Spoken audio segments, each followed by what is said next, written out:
back like the seats of an 86 Delta 88 coupe on D's and Bones, baby. That's what I'm talking about. Yeah.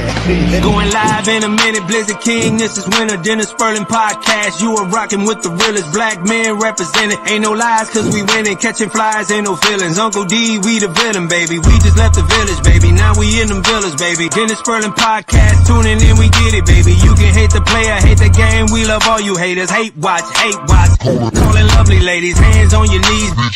You can thank us later. We snatching the crowns off of queens. We obliterate them. Tell the truth, shame the devil. They trying to eliminate us. You begging the sipping haters. Peeling layers off potatoes. Whoa. Southern Cadillac music like Outkast. Ain't jumping without bass. Dennis Sperling podcast. Whoa. Southern Cadillac music like Outkast. Ain't jumping without bass. Dennis Sperling podcast. Whoa. We have to clean up what's going on in our house before we do anything else.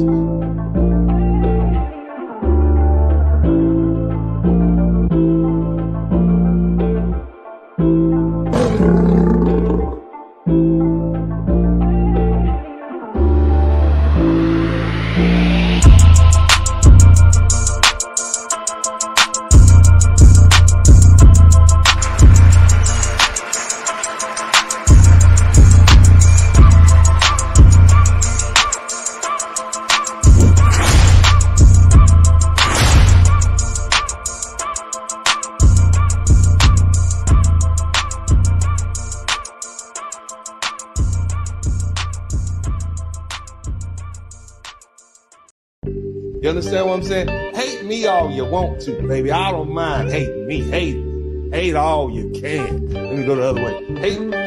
Hate all you can. Hate everything. But I'm gonna still make you look good. Black men winning. Okay? Come on, somebody type that in the chat room. Black men winning. Okay? Because that's just what's happening. We are winning. We winning. We winning. We winning. We win it, we win it, we win it, we win it, we win it, we win it, yeah, we win it, we win it. I know they hating out here, yeah, I know they mad, they all in their feelings, but baby I don't care. She calling the police on me and everything, yeah. Somebody need to get on the phone, call my attorney. Dealing with these hard-headed hoes who ain't learning. She acting all ignorant like a motherfucking menace. She better bundle up, cause bitches about to be winner. Niggas acting timid, why you think she treat a nigga so bad? Turn her only fucking son into a killer. Can't even distinguish who the women, who the bitches. She broke my nigga, even Jesus can't fix it. Navajo nigga, got a man up in prison, but quick to tell you, get your bag up, bitch, quit it. Ever heard of Dennis? Yes sir, get your spurling, we in court early, don't be acting all girly.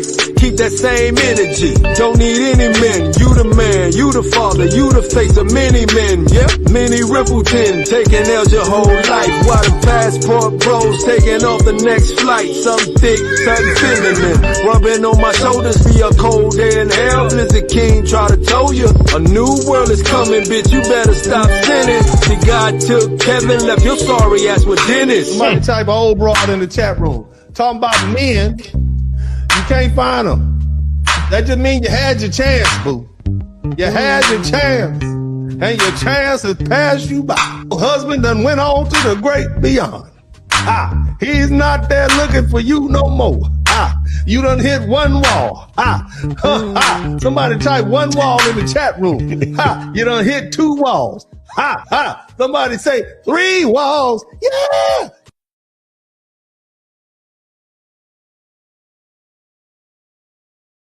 What's up? Welcome to the broadcast. Welcome. My name is Dennis Sperling. I am a podcaster here on YouTube. I'm an attorney. I'm a father. I'm a business owner. And I am a Hall of Fame attorney. And you fellas are my, oftentimes, my sounding board. And for many years now, I have been talking about a lot of different issues faced by Black men, whether it be relationships, whether it be poverty, politics, family, all those different things. And the bottom line is, we got a great understanding. I have a great understanding of you. Now, the thing is, 4 years ago, I told you something. I told you that, let me do this first. Let me just shout out to all the fellas out here, man. Big shout out to Melanated FTM. Shout out to Salty Balls, Post Wall and Chief. Shout out to everybody in the chat room. Brian Turner, make sure all my wrench mob guys hit the wrench button. Let me know. Firestorm 855. Big shout out to you, Joe Martin. Very Little, the contractor. Thank you guys. It's always good to have y'all in here. Let me take a quick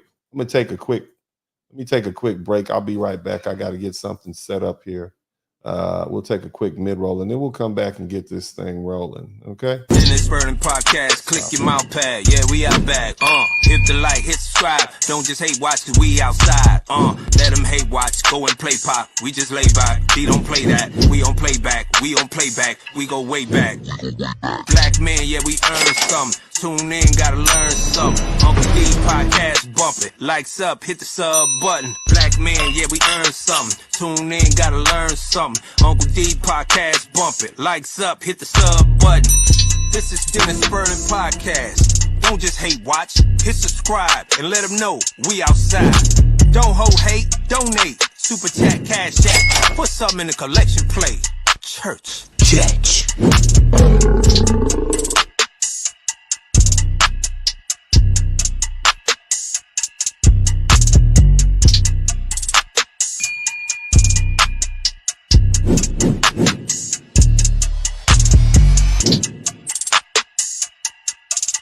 I want y'all to make sure y'all hit the number 1 button. And we're going to kind of get back to what we like to do over here, man. I need y'all to check in at a certain point when it's time to check in. I need to checking in to start happening again. We got to go ahead and get this algorithm pumping.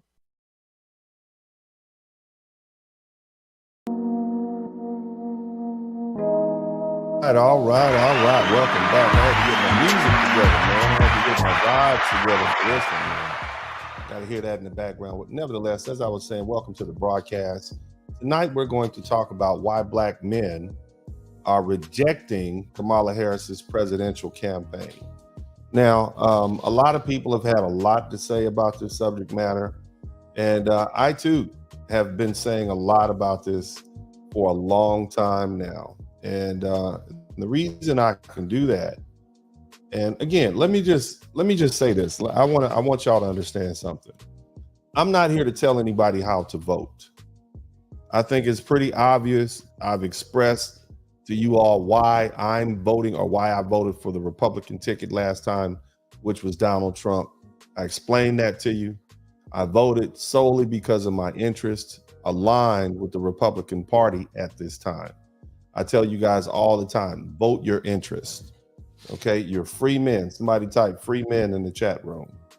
You're free men, and you have a right to vote your interest and do what's in your own best interest. Okay, so in doing so, you're not obligated to vote based on gender or color or whatever. You do what's in your best interest. I'm not here to tell you, brothers, who to vote for. I'm simply an advocate for Black men. And if people want to know why Black men are voting in the way they're voting, then I'm one of those people who can help share that information with you. That's it. Okay? And so what I would like to do at this time is dig deep into the reasoning why Black men are not voting for Kamala Harris. It's not because she's a woman. It's not because she's older woman. But there are some reasons there. Okay, hold on 1 minute. All right, again. So here we go. So the thing is, and big shout out to JT Coin Rings.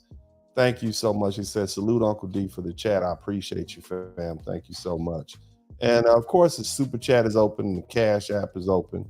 And if you hear something that is insightful, if you learn something, if you hear something that you haven't heard before, Well, you should probably show your appreciation. That means I've done my part and I've earned my keep, and you should pay for this sort of quality, because I'm going to lay this out in a very concise manner so that anybody who looks back at this will understand why black men voted their way. Again, tonight we're talking about Kamala Harris and why so many black men are rejecting her presidential campaign. Okay. Now, many of them are leaning towards Donald Trump more than expected. And I told you all 4 years ago, before that election, that black men were breaking towards Donald Trump. And if you look at the exit polls, it showed that nearly 20% of black men voted for Donald Trump, at least those who are willing to declare. And I told y'all that the next election, if Donald Trump runs, there's going to be more black men who are going to vote for him. And many of you doubted what I was saying. You thought I was get out of here. Okay. But, there's one thing about being one of these online personalities that, I know what I'm talking about. And the reason I know what I'm talking about is because I interact with thousands of black men on a daily basis. And so I hear you, brothers. I talk to you. You're able to speak to me openly behind your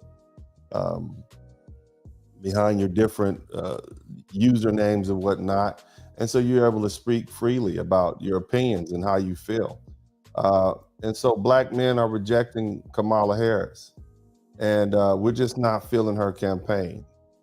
Why? Well, number one, they think the identity politics were going to work, and the Democrats are playing the identity politics with black men. That's not going to work. The other reason is we don't like Kamala Harris's background, okay? And that's real. Kamala Harris is not a black American. Her father is Jamaican. Her mother is Jamaican of Indian descent. And people think, especially brothers, think she's just pretending to be a black American to gain political support. And it's similar to the criticisms that Barack Obama faced related to, I guess we would call it authenticity, or should I say authenticity matters. The other thing is black men have not had the greatest relationship with the criminal justice system. And, her record as a California attorney general is a problem. She had high incarceration rates for marijuana offenses. She truancy prosecutions, and she's harmed black communities, both men and women. And this isn't someone who's been looking out for us, and we can tell that. Now, as far as marijuana legalization, I don't advocate the use of marijuana, but many of you do partake in the ganja. And although now she supports the legalization of marijuana, but back in the day, she put over 1,500 black men in jail, okay? And, we see through the flip-flopping. And this is the same woman who hopped on the Breakfast Club and said she smoked marijuana. So, even as a prosecutor, some will say she was just doing her job, but there's allegations of prosecutorial misconduct and that she hid exculpatory evidence in serious cases involving death row inmates and SA convictions, which were apparently false. And this kind of misconduct doesn't set well with black women because she's part of the problem. She's part of that system that we have an issue with. Again, along with the incarceration and putting disproportionately minorities, specifically black people, in prison because their kids were late or tardy to school, she also has a family history that is troubling. And I say troubling because I don't want to disparage her any further, because I don't want to seem biased towards the woman, okay? But again, her father claims descent from both slave owner and enslaved people. And again, her mother is a Indian, straight up. And so, when we talk about her being black, the question is she really? Okay. Now I get it. It's complicated, but it doesn't change the fact that we're looking for someone who is genuinely representative of our interests. Okay. And gender politics is not going to do it this time. More importantly, fellas, there's a gender war and it has spilled over into politics.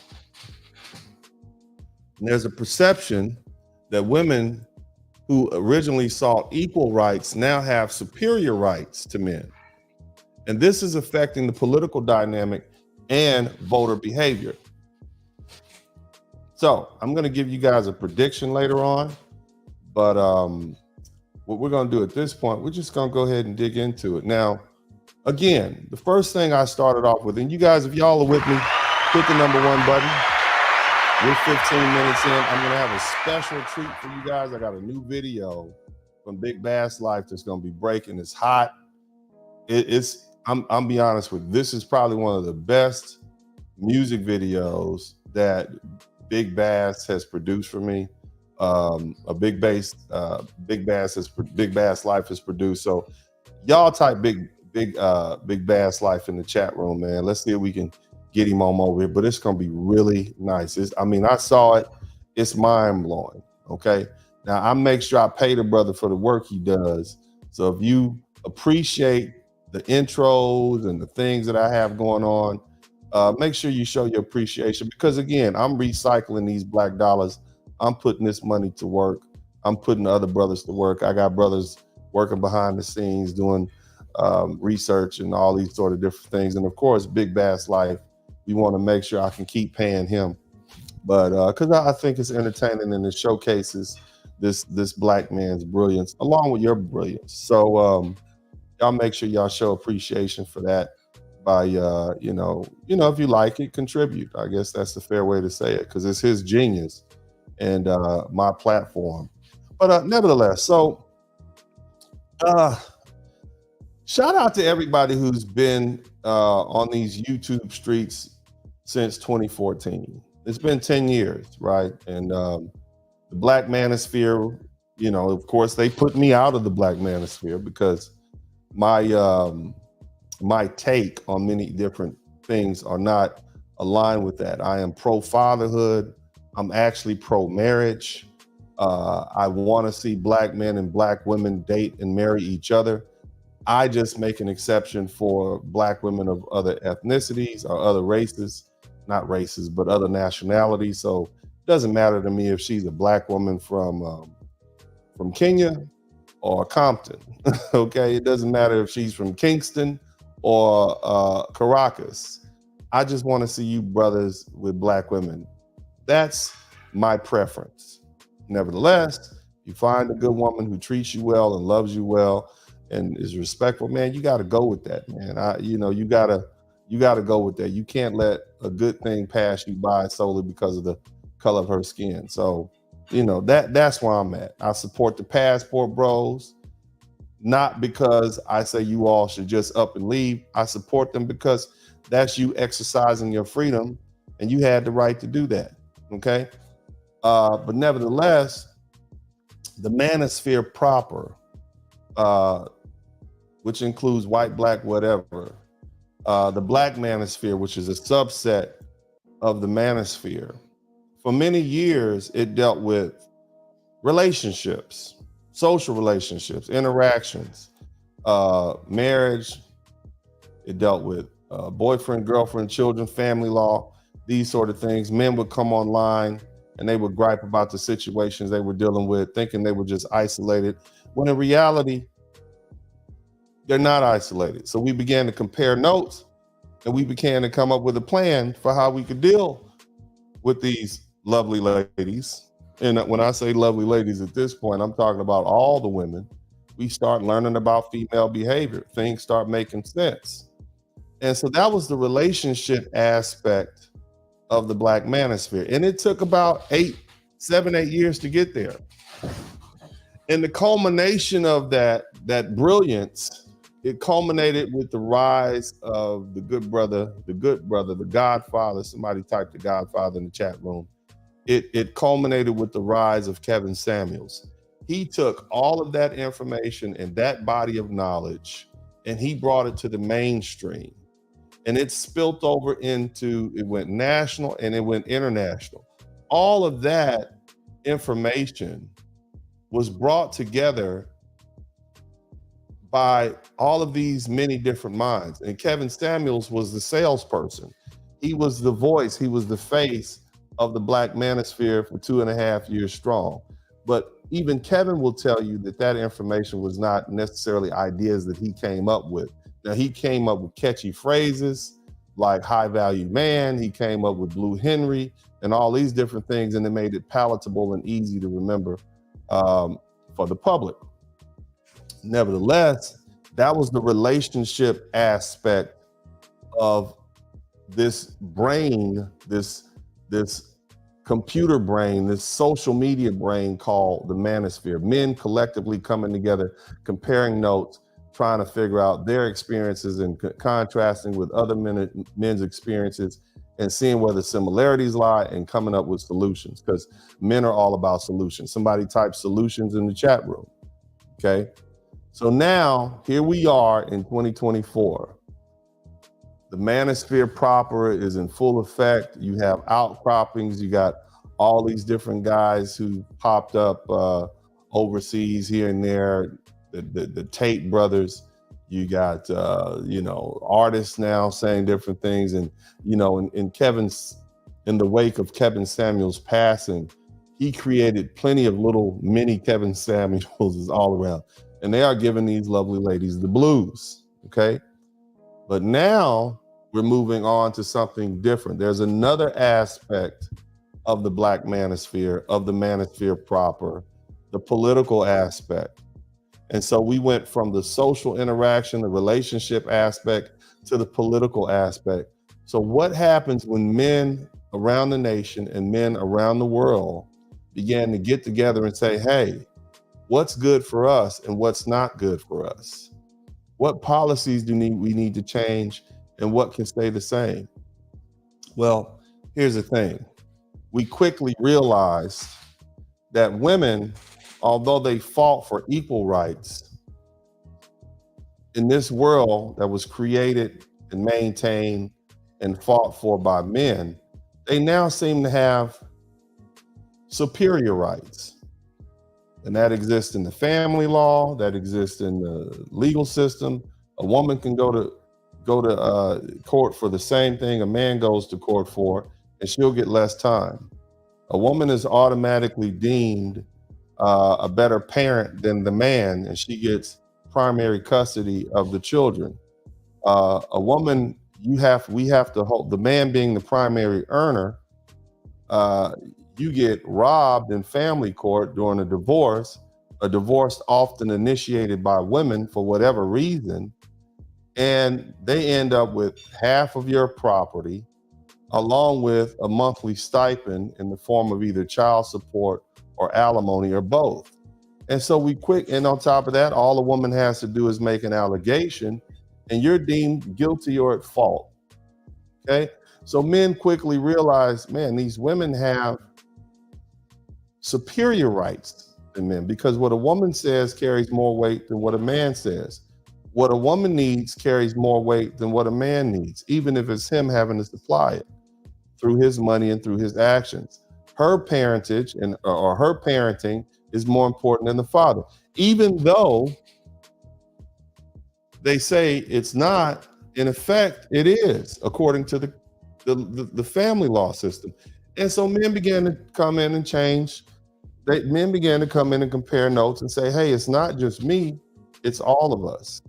And so now what you have is the gender war having spilled over from the dating game, right, now to politics. When in actuality, it spilled over from this manosphere, this collective on YouTube, to the politics game. And so at some point, and I'll say this, I've never been one to give relationship advice. That's just not my cup of tea. Not anything I'm interested in. I understand that, I just don't have the time or the patience to do it. Kevin Samuels God rest his soul. The man was a saint. The man was so patient and he could do it. Not all of us could do it. But when it comes to politics and when it comes to law, I understand. And that's why I picked up the mantle as being an advocate for black men. Not all men, but black men. Because in politics, things are different. Now, before I get started good, I want to first warn all you actors and entertainers out there. If you decide, I'm talking to the black actors and entertainers, okay? If you decide to support Kamala Harris, you're going to lose a substantial part of your black male base of support. That means they're not going to be buying your tickets anymore. They're not going to be attending your movies, and they're not going to buy your albums. Now, I was right before when I told you there was going to be a rise in support for black men, and I'm right again. And so at this point, you've been warned. Now, why is that? Okay. Well, let's start with this. Somebody type VP in the chat room. See, the Democrats think that black men are going to just vote for Kamala Harris solely because she's black. And the Democrats are banking that on the fact that blacks have in the past cared more about making history and feeling good and having a face in the office that looks like theirs, as opposed to policies that solidify opportunities for black men, women, and children. And what they haven't realized is the whole notion of identity politics is at this point a failure. So what happened? Somebody type what happened in the chat room. We play interactive up in here. Okay, this is interactive YouTube. Somebody type what happened in the chat room. Okay, somebody type what happened in the chat room. All right. Somebody type what happened in the chat room, and when I see what happened in the chat room, I'll give you my response, and we're gonna have some fun tonight. Well, what happened, says Mark the Freelancer? Well, what happened was the Barack Obama effect.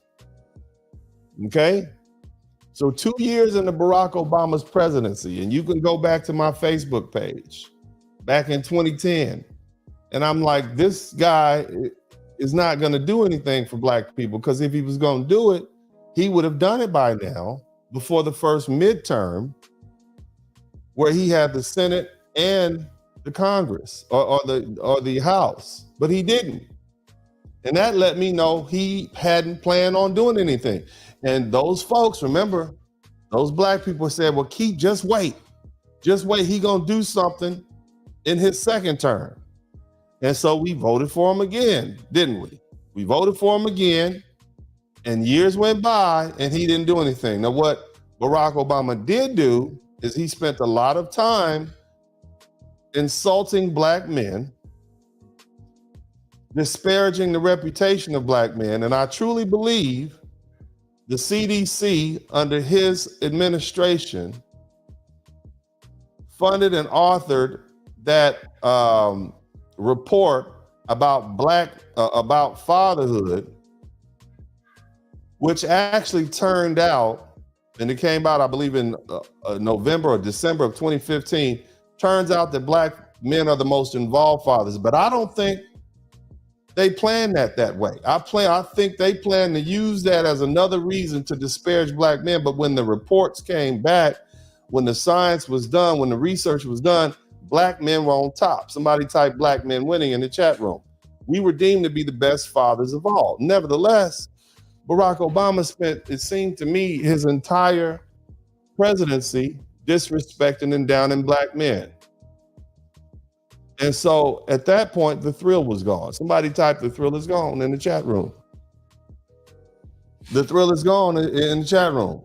So as far as black politicians are concerned, us voting for them solely because they're black, that's no longer going to work. Now, Kamala Harris thinking she can do what Barack Obama did is mistaken. Number one, she's Jamaican and Indian. She's a Jamaican Indian woman cosplaying as a foundational black American woman. And when I say foundational black American, that is a term that I first heard coined by the historian and movie producer Tariq Nasheed. You guys should check his channel out. Author, also dynamic young brother out of California. And foundational Black American denotes that you have heritage in this country, and you can trace your lineage back to the slave plantations of middle and southern the United States. Okay. And she would have us believe that she's a Black American. Okay. She joined the right sorority. Shout out to the AKAs. No knock on you. Very familiar with your history. I've read your book.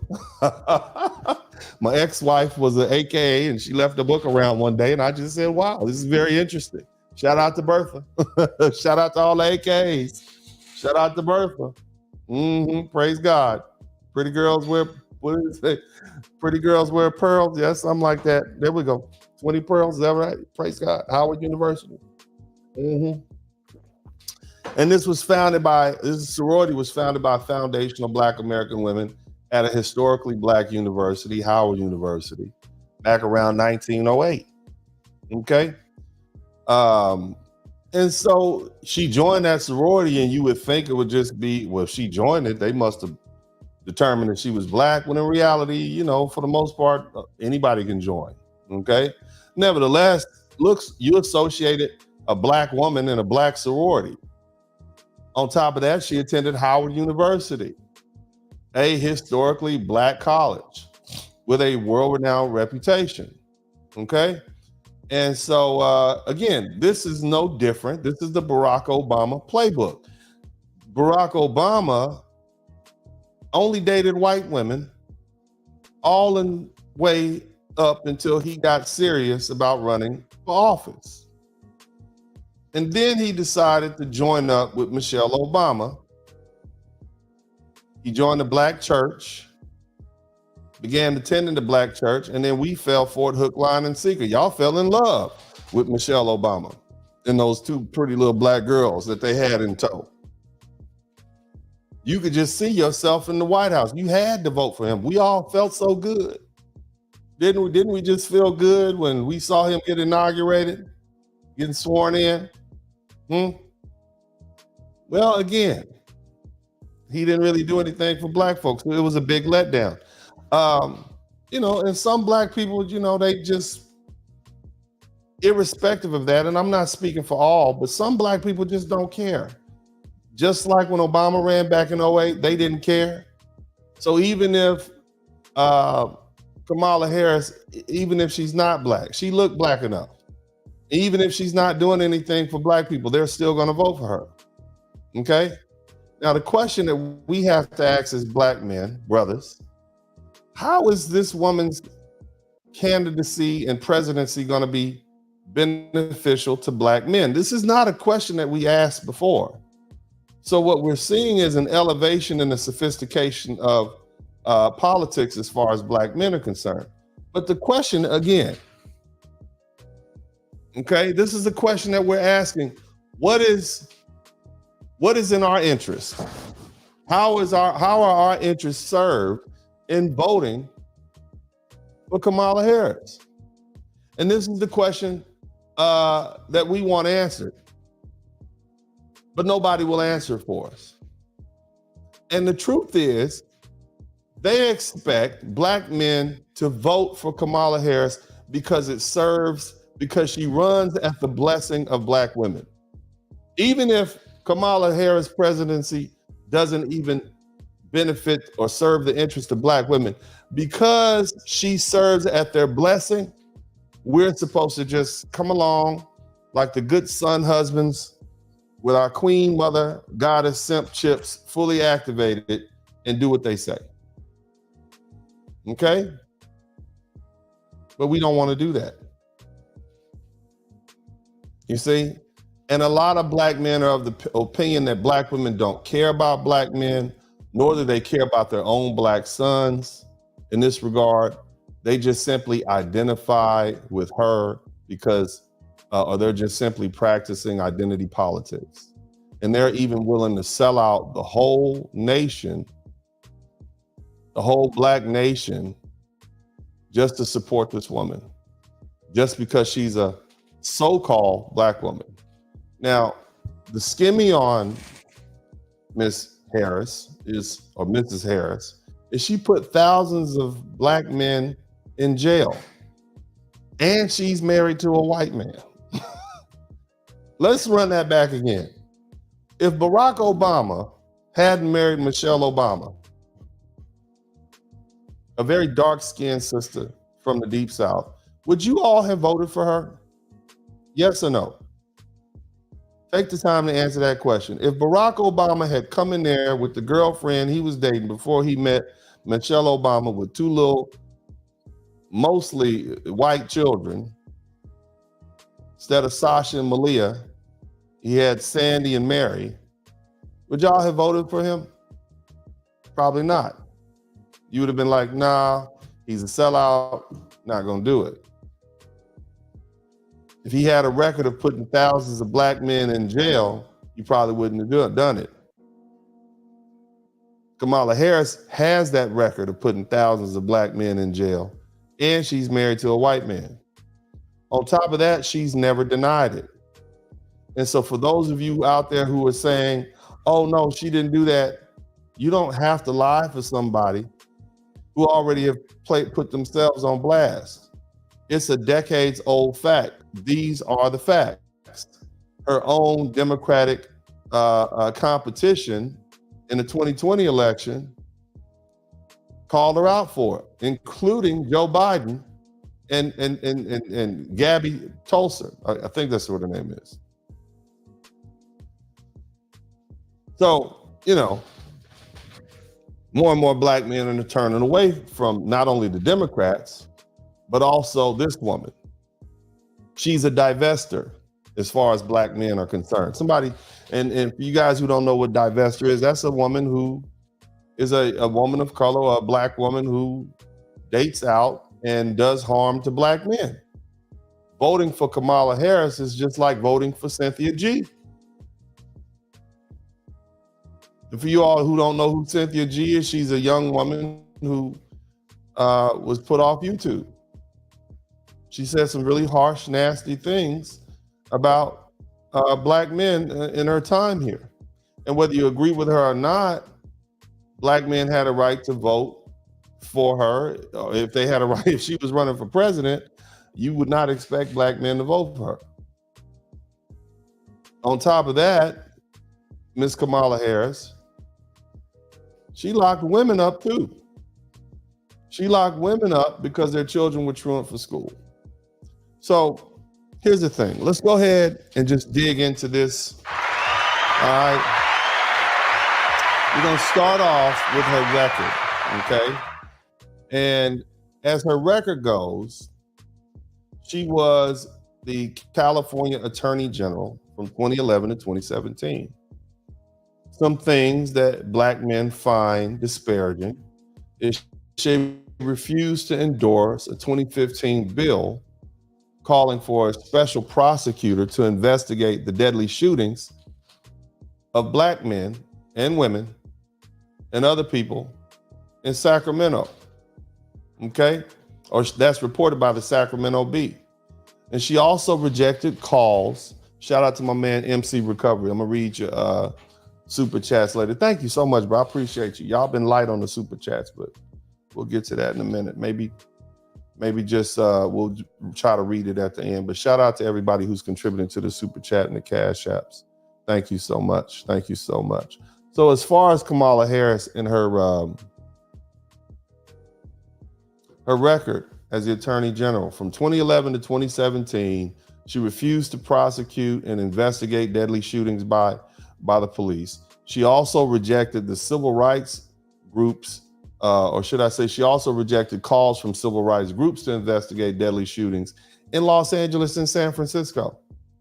And following the 2014 police-involved murder of Michael Brown in Ferguson, Missouri, she refused. In 2015, Kamala Harris, she She did require body cameras for California Department of Justice agents, but she didn't support the legislation mandating them for all police officers. So you got California Department of Justice agents, but you don't want the police to have body cams? And this is all when she was an AG. And again, I'll reemphasize this. During her tenure as an attorney general, at least 1,560 people were thrown behind bars for marijuana-related offenses from 2011 to 2016. And this is according to data from the Washington Free Beacon, okay? I've heard different people say different things. It's 1,560 people. And it's reporting in the Washington Free Beacon. Shout out to my man, Delete Laws. Appreciate you, bro. And appreciate you too, Red Sigma. Thanks so much, bro. And I see the cash apps are coming through. But just think about that. Now, drug use, and I mentioned this earlier, this woman who put 1,560 people in jail for marijuana-related offenses admitted on the Breakfast Club that, she used marijuana. And so she can't erase her reputation that she earned as a prosecutor. And now, of course, she's calling for the legalization of marijuana as a first step to end the war on drugs. But she was opposed to the legalization of marijuana during both her 2010 campaign for Attorney General and her 2014 re-election campaign. And when she notably lost support from the marijuana industry after she laughed at her Republican opponent for supporting the legislation. So think about who you're dealing with. Black men see that, and we see a hypocrite. That's hypocritical. You smoke weed, and you want to put people in jail for smoking weed, and you have put people in jail for smoking weed, and you were against it before you supported it when it became in your interest. So we see a hypocrite, we see an inauthentic or unauthentic person. Now, some will say, she was just doing her job. She's just doing her job. She's a prosecutor. She's just doing her job. And some of the rest of you will say, well, she's not Black anyway, so she's not obligated to do anything for Black men. But the thing is, I want y'all to understand something. Even if we take that as, because she's been saying she's Black sometimes and then say she's not Black, but let's say she was just doing her job. Let's start with that. It's not a prosecutor's job to hide evidence that can potentially free an inmate. You see? And nobody said anything about that being part of her job. Yeah, I will agree. If you do the time, you do the crime, right? Of course, that's always what people say until they're the ones in handcuffs. Okay? What it seems to me is that putting Black men in prison and people of other ethnic groups, she saw that as her job, no matter what. Remember, this is a woman who hid paperwork from a judge related to a man who was on death row until the last minute before she was forced to give it up by order of the judge. This happened when she was in the Attorney General's office. She fought against a man, sued and got new DNA testing. This man was on death row. His name was Kevin Cooper. Okay. And he says he was framed for murder. Serious charge. He's on death row. There were experts who believed that the test could help him overturn his conviction. And her prosecutors, under her call, wouldn't allow the DNA test to happen. And the prosecutors also defended the conviction of George Gage, who was charged in 1999 with SA of his stepdaughter. Okay? He was put away by her testimony, according to the New York Times. And later, a judge found that Harris's prosecutor failed to turn over exculpatory evidence, including that the stepdaughter had repeatedly lied to law enforcement and that her mother described her as a pathological liar. Now, what we know here in the Black manosphere, what we know here in the manosphere, what people like me know who have common sense, who are just on YouTube, is that women lie. We know that stepdaughters, which is some other man's daughter, will oftentimes lie on you just to get you out of the house because they don't like you. We've had men come up here and talk about that. And that's another reason why men don't want to date women with children, because those kids will lie. And they will say you did something that you didn't even do, and then now you don't have a home to live in. So just keep that in mind. So in this particular case involving George Gage, and it was just the stepdaughter who said it, no evidence, no physical evidence, none of that. It was just her testimony saying that her stepfather essayed her, and that's what put this man in jail in 1999. Now the case got sent to the Ninth Circuit Court of Appeals.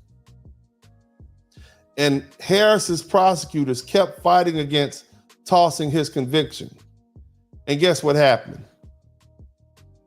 They won on a technicality. And the reason they won is because they said, although this evidence was illegally suppressed, he had failed to raise the legal issue in the lower court in time. And this man is still in prison, serving 70 years.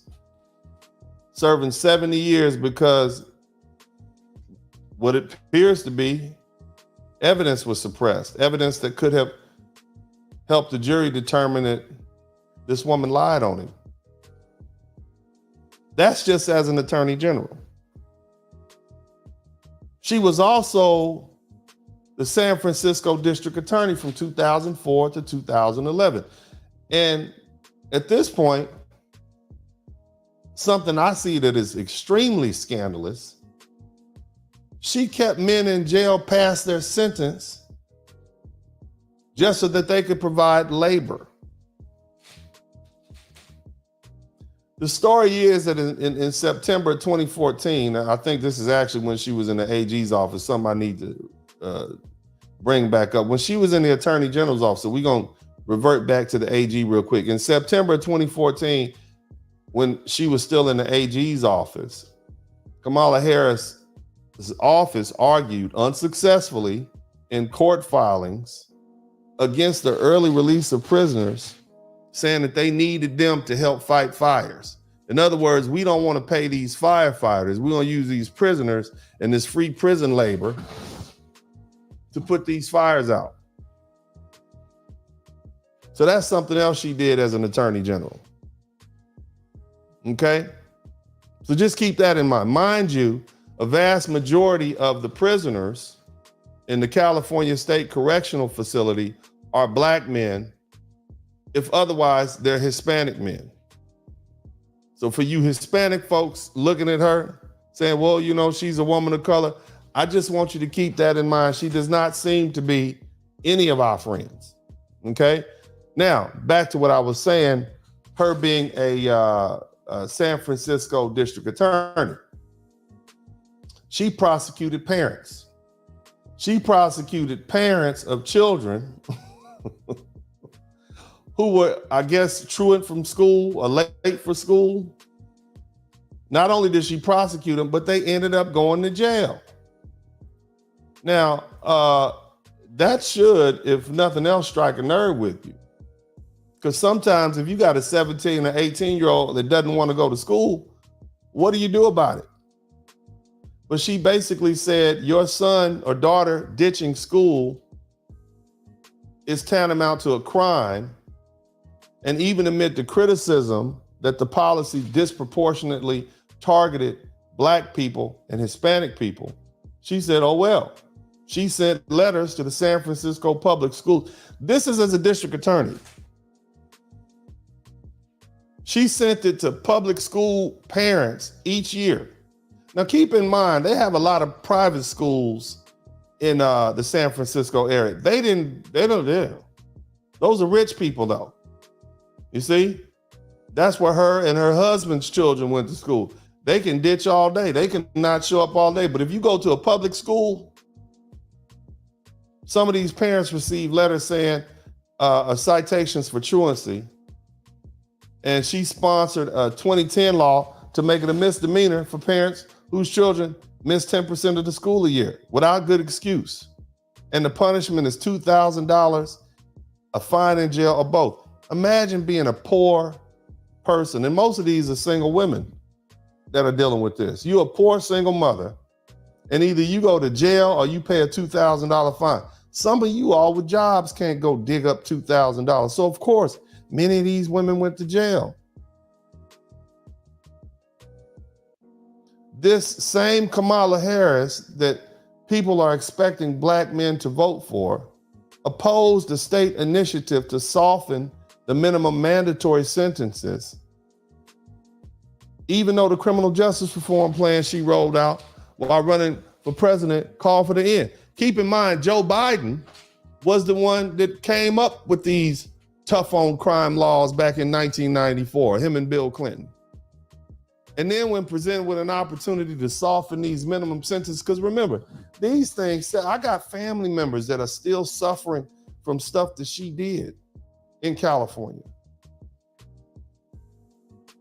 And it seems to me the only way she will try to undo some of these harsh,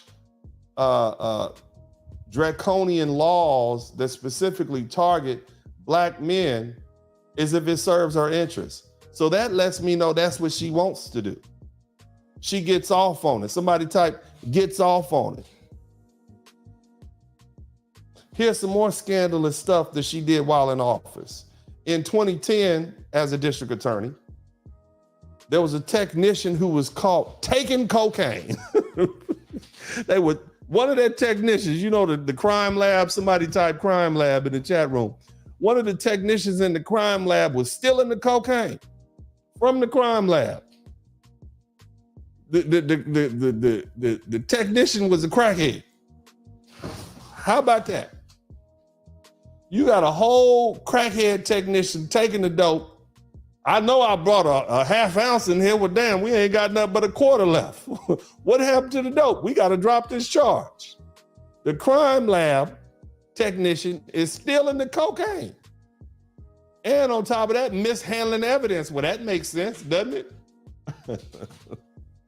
You high all the time. If you in there snorting and smoking rocks, and you mishandling the evidence.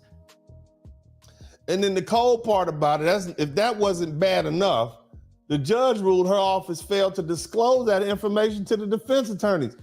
And this it caused for more than 600 drug-related cases to be tossed out. So that's a sign of incompetence right there. All them dope fiends back on the street because you got one in the office snorting up the cocaine. And this is the same year in 2010 that she opposed the initiative in the state legislature of California to legalize marijuana. Despite the fact that she smoked the marijuana while she was listening to Snoop Dogg, even though Snoop Dogg wasn't out at that time when she was in college. Okay? Despite that fact. So we see her as a liar also. Now, here's the other thing. I told y'all earlier, whoever you decide to marry, that's on you, baby. As long as you're happy, I'm happy. I prefer for you to marry women of African descent. If you're a black man, that's my preference for you. Hell, if you're a white man and you watching this broadcast, you should get you a fine white woman, go up there to Scandinavia where they got the whitest of white women and get you one. I think it just makes life easier. You see what I mean? I think it's better I want you to be able to see your ancestors' faces and your children. I think it's a beautiful thing. You have a shared culture. That's what I support. Okay? That doesn't make me racist to say that, because I want to see black people with black people and white people with white people and Chinese people with Chinese people. That doesn't make me racist. Okay? Nevertheless, if you find somebody, whatever ethnicity or color they are, and they love you and they treat you well and my God, this is a beautiful woman or this is a great man, go on ahead and go be with him. Okay? And have a beautiful family and beautiful children. And man, I'm happy for. I just want you to find peace of mind and happiness. Nevertheless, Kamala Harris is married to a gentleman named Doug Emhoff. And Doug Emhoff is a very white man. Okay? Now, you can think it shouldn't matter or not, but at the end of the day, we all know that color matters. We see a black woman who has a reputation of putting black men and black women in jail, and the first and only person that she's married is a man named Doug Emhoff, a white man. That might throw up some antennas and make you say, okay, right? And so we'll set that there for a little while. But again, this is the woman that you say that black men are supposed to protect. And I actually have some videos that I'd like to share with y'all. I got some videos. I actually forgot to put these videos up. I had some very interesting videos. And there's one with a CNN commentator telling us that that black men are not going to tolerate folks talking bad. Black men are not going to tolerate anybody talking bad about Kamala Harris. We're going to step up. We're going to put our capes on and come to her rescue. And my response to that is, that's for her white husband to do. Speaking of whiteness, and look, I got some white folks following the page. Shout out to you. I appreciate you. We're going to keep it real over here. Okay? We acknowledge that racism exists. We acknowledge that it's bad. And we also acknowledge that it's not going to go anywhere. And anybody that says racism doesn't exist is just stupid. They are not human. Because sometimes you can be prejudiced against your own people. So cut it out. All right? Now, something else that I find very interesting that black men consider. We're talking about why black men are rejecting Kamala Harris's presidential campaign. That's what we're talking about today. Okay? That's the conversation. You don't have to like the logic. You don't have to like the reasoning. But I'm telling you what's on these brothers' minds. And if you want to be able to connect with these black men, you have to be able to meet them where they are. Another issue is Kamala Harris's ancestry. And I'm not talking about the fact that she's Jamaican or her father's Jamaican and her mother's Indian. That's not what I'm talking about. I'm talking about if you go online and you look at her genealogical archive, look in the genealogical archives, there's a suggestion that her great-great-great-grandfather was a slaveholder. There is, of course, evidence that she was descended from slaves, but this is something that we're thinking about. Now, in January 13, 2019, in a magazine or a periodical called the Jamaican Global Online, Kamala Harris's father, Donald J. Harris, he wrote this in 2018. It was called Reflections of a Jamaican Father. And Donald Harris, for you all who don't know, he's a professor at Stanford University. And he talks about his childhood in Jamaica and visits that he made to the country when he was a child. Okay. And when they say country, they mean as opposed to Kingston. And the thing about Jamaica, they got the uptown, they got the downtown, they got the back around town, and they got the country people. And in recalling his family history and going to the country, he said that he's descended from slave owners. This is not something that he's running away from. And the man's name was Hamilton Brown. And this man was born in Ireland, and he enslaved many people in Jamaica. And he managed many plantations there. In fact, his roots go back within his lifetime to a parental grandmother named Miss Chrissy or Christina Brown, who was a descendant of Hamilton Brown, who was on the record as a plantation and slave owner and founder of Brownstown. You guys who go to Montego Bay and you know you got to ride down that road that little road and you got to go to Ocho Rios, you know, you drop in the Montego Bay. Unless you're rich, you can take that helicopter. You fly in. Yeah, I done been to Jamaica. I got a whole baby in Jamaica. I done been there a couple of times. Praise God. Hallelujah, hallelujah. But anyway, that road, as you're riding down that coast, if you look up to the right, all those mountains, at a certain point, you'll get to a place called Brownstown. And this man is saying that within his lifetime, his grandmother was still owning slaves. This is Kamala Harris's daddy saying, yeah, my grandma still owned slaves and I was alive when she was having the slaves, right? Think about that. This is not a man that's running away from his slave owner ancestry. You understand what I'm saying? Like black people, look, I know darn well I got some on my great grandfather's side, on my grandmother's great grandfather was a lawyer, and he was mixed. And there's rumors that the white man who owned the plantation was his daddy. But that's not something I'm proud of. This man, but that was 100-some years ago. Almost 200 years ago. But this man is proud of that. So what did he infuse in his daughter? Here's the other thing.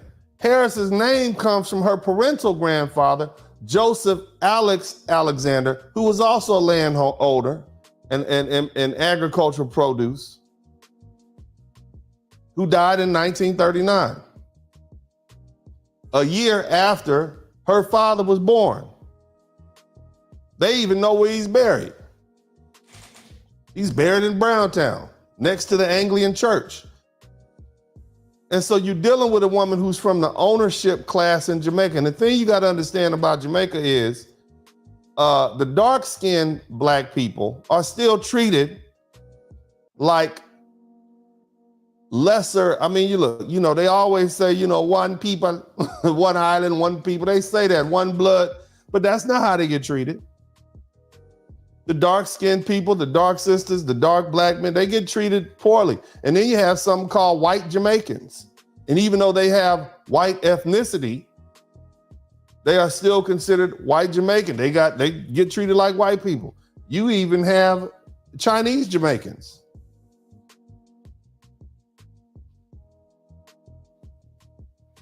This grandma that I talked, Christina Brown, she died in 1951. So Kamala's daddy knew her. He often said this is his ancestor. And this is all, you know, part of the, you know, this is all history. This is this woman's history. Now, according to the Center for Study of Legacies of the British Slave Ownership, which is located at the University College in London, Hamilton Brown, her grandfather or whatever, he was an attorney and he was a resident slave owner in Jamaica. And I said he founded Brownstown, that small little town up on the right as you driving from Montego Bay to Ocho Rios. He was born in Ireland. His birth date is unknown. But this is this woman's relative. He owned 121 slaves in 1826, according to the records. And this man is her direct descendant. So, you know, the thing you got to understand is this, man. Black men are considering that. These are things that black men are thinking about. So when we say she's not black, we mean she's not black. And she might have some African ancestry in her, but she's not black like us. I explained to you that the gender war has spilled over into the dating game, from the dating game and now on the politics. I remember when Ice Cube did an interview with the queens of, what were the queens of drinking? What were they called again? Vivica Fox and all the rest of them. What do they call the queens of something? And he said, hey, you know, I have this contract for Black America and we are going to help Black people. And they said, well, what about Black women? And he said, if it helps Black people, it helps Black women. And they quickly rebuffed that and say, no, cocktail with queens. Yeah, they said, no, Black women have their own issues. So at that point, the sisters let us know that they have divergent political needs. And so brothers took the cue and said, well, I guess we have divergent political needs.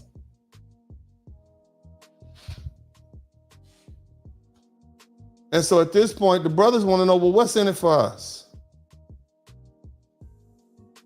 And the thing you got to understand, those of you guys who've been here in this Black manosphere, you've been here in this manosphere, you've been listening back and forth. We recognize that Black men have been at this a long time. We went our own way back in the 1960s and 70s. When the government came in and offered Black women welfare and subsidies and housing and affirmative action, and they took that and separated themselves from the Black family, we had to go our own way. It wasn't until the 1990s when no-fault divorce went into full gear that white men went their own way. And so we're all dealing with the same thing. And what is it that we're dealing with? What is the source of this gender war? Somebody type gender war in the chat room. Somebody type gender war in the chat room. I need to know you all are still here. We got 707 people in here. And I need y'all to know we here. Somebody type gender war. Everybody type gender war. What is the source of this gender war? Where did it come from? The gender war came from the men's rights movement when men said, hey, let's talk reasonably to these women and let them know we don't like the way these laws are being applied. And the women said, oh, well, deal with it. We've been oppressed for thousands and thousands of years. Now it's your turn. And men said, no, that's not right. Somebody type gender war. And so the gender war is men saying we want our rights back in the society that we built and maintain and fight for.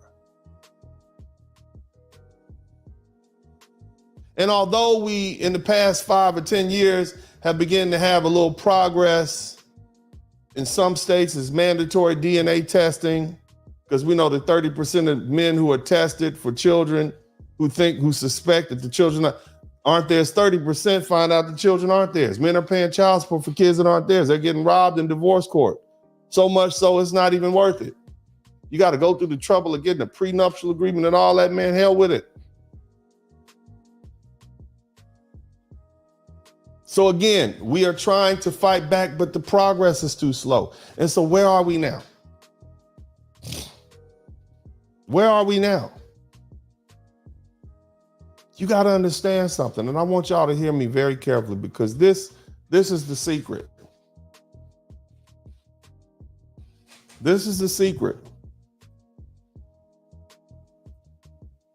Some men just want to see the world burn. Have you guys heard that before? Some men just want to see the world burn. A lot of Black men are so disgruntled with the system and the way we're treated in the United States. Irrespective of your education, irrespective of your accomplishments, irrespective of whether you are light skin or dark skin, whether you got good hair or bad hair, whether you're tall or short, all Black men suffer from this uneasy feeling that everything that we have can be taken from us, including our lives. When the police pull up behind us, whether you're a PhD or a G off the street, whether you've committed no crime or a lot of crime, we all feel the same. We know that police officer could come up to us and for any reason or some made up reason or no reason at all, take our life. And more than likely, nothing's going to happen to him. We know that when we go to these jobs, we have to behave in a certain way. And if we don't, we may get fired. We know that when we go into places, no matter how many smiles we receive, if we show that little bit of aggression, if we raise our voice, then we're going to be seen as a threat. We always feel like the outsider. We always feel like the other. I made a post today and I said, I want everybody to be treated the same. I want everybody to be treated the same as Black men have been treated in this country since its inception.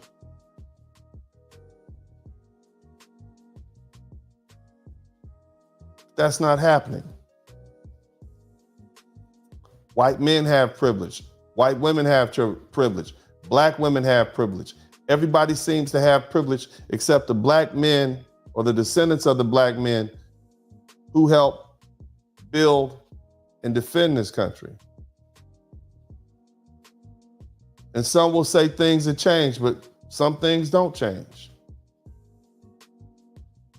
We've been dealing with police brutality since Malcolm X, since Frederick Douglass. We've been dealing with these negative stereotypes for centuries. In fact, ever since we stopped working for free, they've been calling us lazy.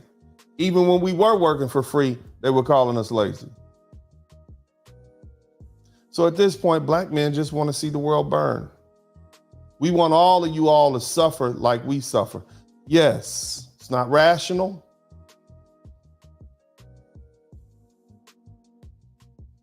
Might be upsetting to some of you all to hear that, but we see Donald Trump as a disruptor. We see Donald Trump as somebody who can come in and cause pain to everyone else and help them experience what we've experienced. We want the rest of America to be treated the same way that Black men have been treated, and Trump does that. So I told you all before, 4 years ago, if Donald Trump runs again, more Black men are going to vote for him. Because that's how we see him. The other factors that I mentioned, yeah, those are all true. And those are good reasons to vote for him.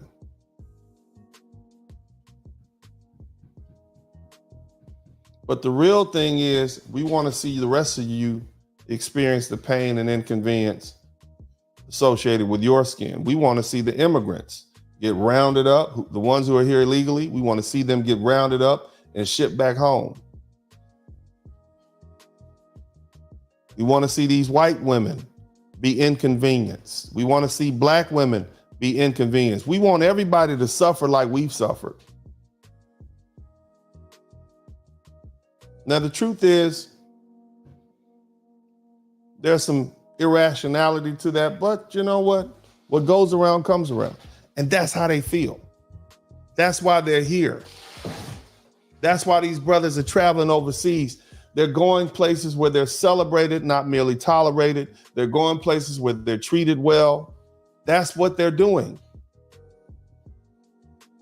This is the outcropping of the dissatisfaction that Black men have of living in America, something we've been dealing with since the 1960s and the 1970s when we were separated from our families. This is how we feel. This is how they feel. Now, of course, there are exceptions. And for you all who don't like what I'm saying, you can't disavow my lived experiences. You're not allowed to disallow the experiences of these 22 million Black men in this country, because it seems like no matter how high we rise, we are still inwards. as far as the rest of you all concerned. It doesn't matter if you're the president or a young boy. We're all seeing the same. Trayvon Martin to Barack Obama. We are all seeing the same. You want to lay these negative stereotypes on us. Now, the thing is, President Trump, he did some things, I guess, for us, at least enough to satisfy us. So we can justify, yeah, I vote for him. He blah, blah, gave HBCU, helped free some black people. Yeah, but the truth is we see him, we recognize that nothing substantial is going to happen, whoever we vote for. Our condition is not going to change, but we know that you are going to have to experience some of the discomfort that we experience. So that's why a lot of black men are voting for Donald Trump. Now, because of that,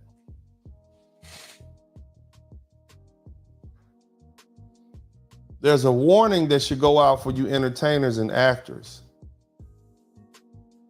Black men are voting with their wallets, along with their feet, along with their passports. Now, that doesn't necessarily mean there aren't some black men who will support their favorite entertainers, but I saw a lot of entertainers posting up this get-together sponsored by Kamala Harris. And I can tell you now, it's an immediate turnoff to many black men. This is not the Obama train. We're living in a different world. Somebody type gender war in the chat room. You may end up on the wrong side of your black male fans and their support for you, especially if you're a black man, especially if you're a black male entertainer or singer.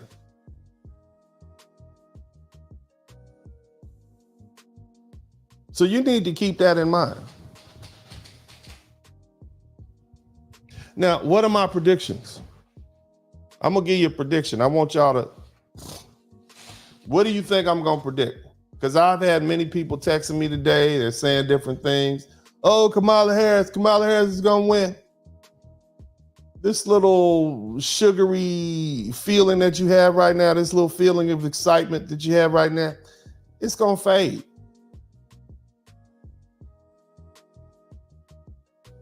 It's gonna go away. And then reality is gonna kick in. Now, before we do that, I want you guys to make sure you subscribe to the channel. I want to make sure you show your appreciation before I give you this prediction. And again, I got a track record of being right. And the reason is because I understand these things. If you've learned something today that you didn't know, if you've picked up something you didn't know, make sure you contribute and show your appreciation. Make sure you do that because you got to pay for this level of quality. In the past hour and 18 minutes, you've got a concise breakdown of why black men don't support Kamala Harris. From her time as an AG, from her time as a district attorney. We didn't even talk about Willie Brown. I didn't want to bring that up. That's too scandalous. That's her relationship situation. Aside from the fact that she's married to a white man and that makes brothers look at her with a jaundiced eye. I didn't even bring that up. Okay? Because it's just, scandalous. But we could talk about that. The fact that this woman seems to have had inappropriate relationships with men that led her to being promoted in different situations, that's something that they look at too. But that's probably something that women would look at and say, I don't like her. Because at the end of the day, women don't like women who are 304s. Keep that in mind, especially married women.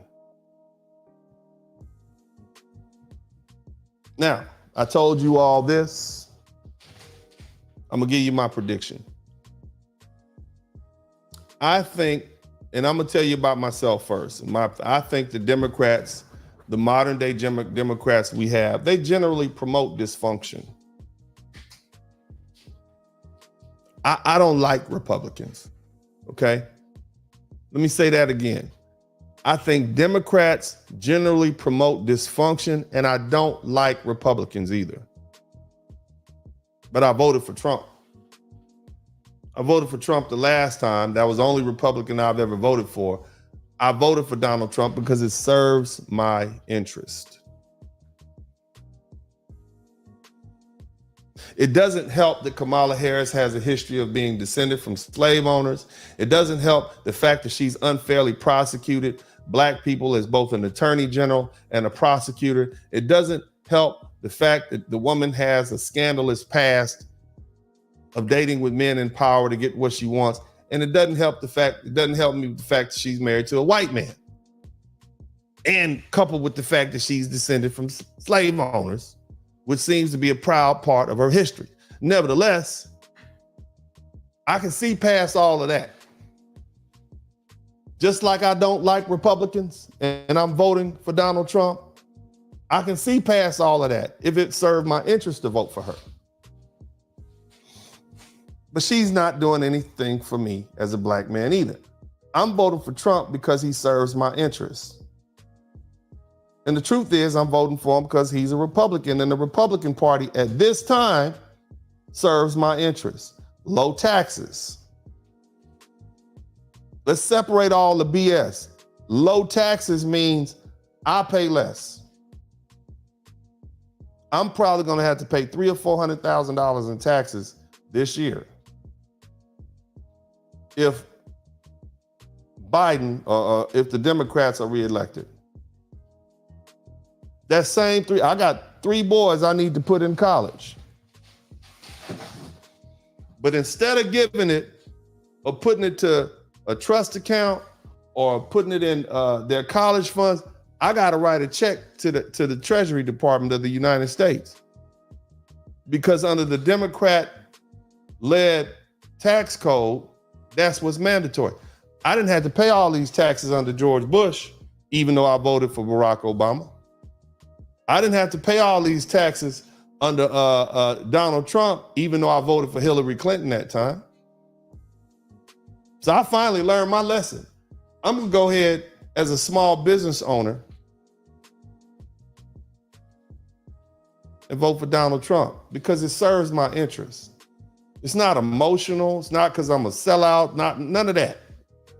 I want to keep my money that I earn in my pocket. I don't want it to go to support cell phones for Venezuelan immigrants who are giving birth to their 3rd anchor baby. I don't want to do that.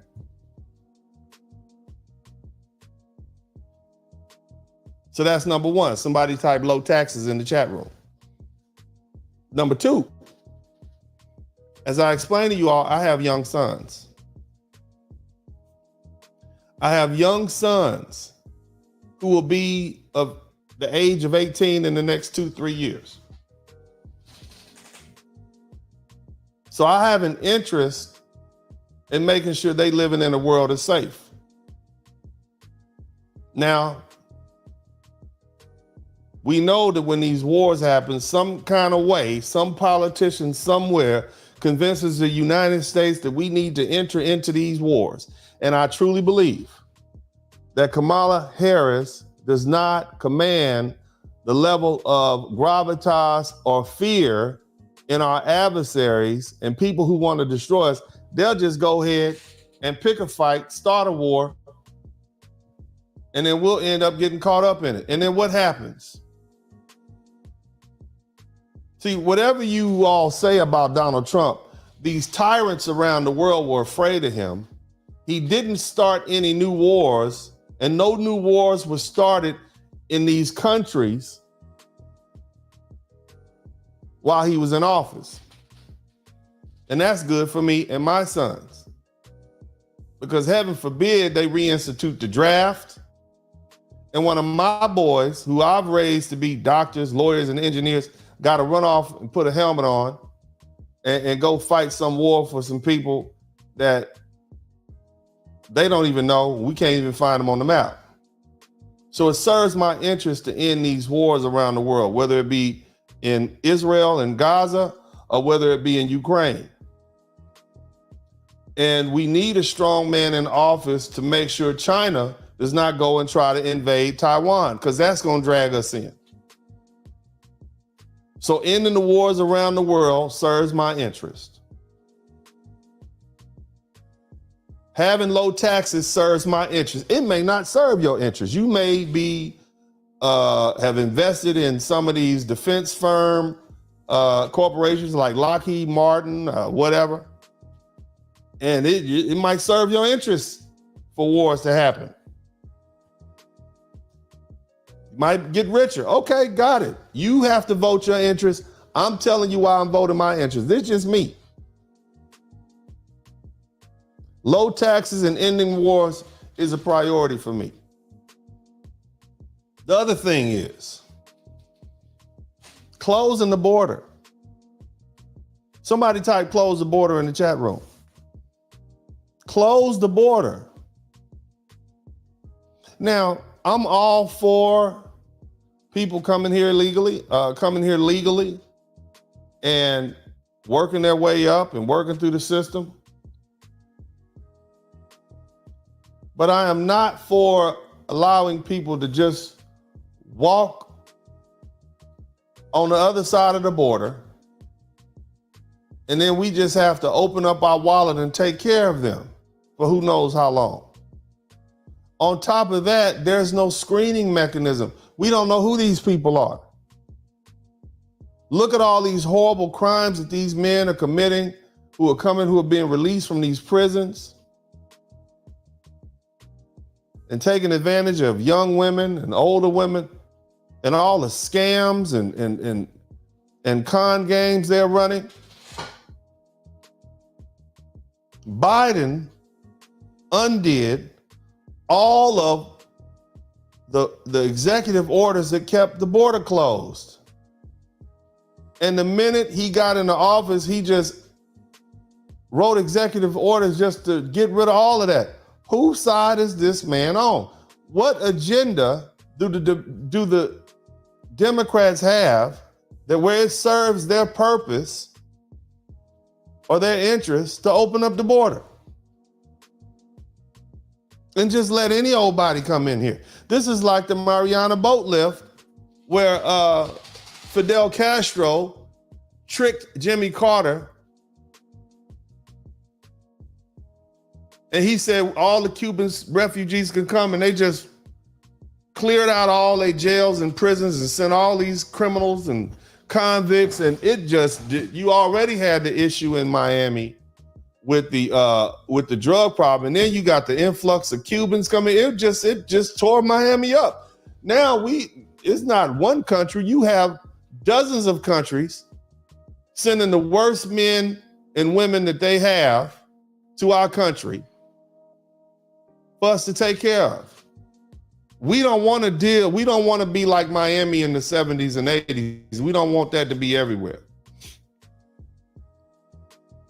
Again, I have small children. I have a wife. I'd like to have some more children. I don't want them to grow up in the United States as just nothing more than a dangerous ghetto. Close the border. Close the border. And I know that Kamala Harris is not going to do it because she's been down to the border and apparently she saw nothing wrong with it.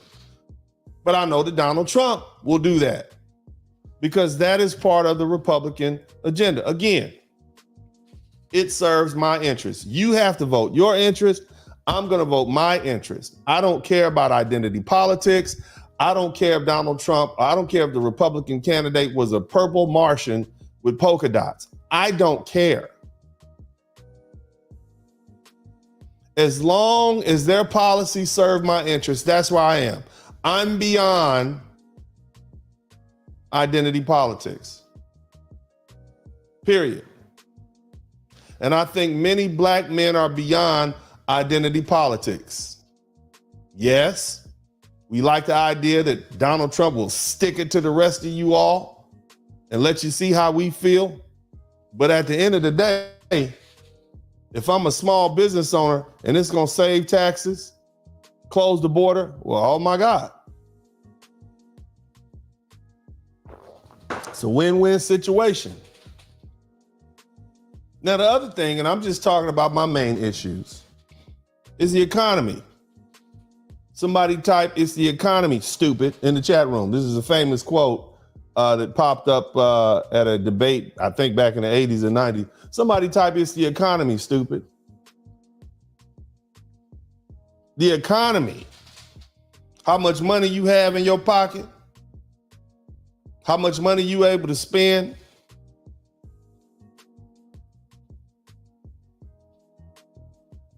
That's a big deal. What's the point of being in America? What is the point of being in America if you're broke? America is a machine. It's a place where people from around the world come to make money. You make your money, you go find somewhere and enjoy your life. That's the American dream. It's about money. Hell, all we do here is pay bills. And if you don't have any money, you can't pay the bills. It's the economy, stupid. I know that I had more money under Donald Trump, but that's what most people are saying. We travel more. Gas was cheaper. Gas was cheaper because he opened up those reservoirs of oil and allowed those companies to go pump gas, natural gas, and oil, and it flooded the market. So it lowered the price of gas. And if you lower the price of gas, then that lowers the price on all these other consumer goods that we need. Because whatever the businesses have to pay for gas, they build that into their profit margin. They get charged more, they pass it on to consumers. So when Donald Trump gets back into office, irrespective of whether or not you think he's this horrible person or not, I know that I'm gonna have more money in my pocket because gas is gonna be cheaper. So those are the three reasons that I'm all for it. Those are the reasons why. Now I want to share some videos with you guys before I get into this, my prediction. And this is a collage. It's not just me. Somebody type, "It's not just Uncle D" in the chat room. These are videos that I've collected from around the internet. Where, folks are saying what they think. Okay. And so let's check some of out. You guys with me? Hit the #1 button. You got almost 800 people in here. Y'all make sure you subscribe to the channel if you hadn't already. Matter of fact, let's see. If you subscribe to the channel already, hit the #1 button. If you haven't, go over there and subscribe to the channel now. I'm gonna check and see if I've hit this 70,000 mark. We need like 7 people to subscribe to the channel to get, I got 69,993 people. So I need 7 people to subscribe to the channel right now. And if you do that, that'll take me up over the $70,000 mark. So go ahead and subscribe to the channel right now, please. Go ahead and do that. And as we do, I want y'all to check this video out. Let me put this in here. Fair use. Check this out. Understand this. Kamala is not black. Her kids is not black. Her husband is not black. She does not come from black culture. So don't tell me I got to support Kamala Harris because she black. See, he said, he said it first. Man, they got me f***ed up. I wouldn't dare vote for no black. Now, listen, I was raised by black women. I got a grandmother. I got black but I wouldn't dare put no black woman in no Somebody type Charleston White in the chat room. of the White House. The commander-in-chief of the military, a black woman. Not only that, a mixed black married to a white man. Her pH balance is way off with that white. Man, you can't make me believe. Hell no. Man, Kamala Harris got a white boy. Her pH balance is off, and her mental stability got to be off. Or would have thrown off pH balance unless she's sneaking and now if she's sneaking and then now, we might. You all know Charleston White is just turned up, man. Shout out to Charleston White, but that's another one. Now this is a black woman, and she has a lot to say too. You check this out. Four-legged the whites clip in there is because Still, I can get this in here. Kamala Harris. Right, wrong, and different. You see a spectrum.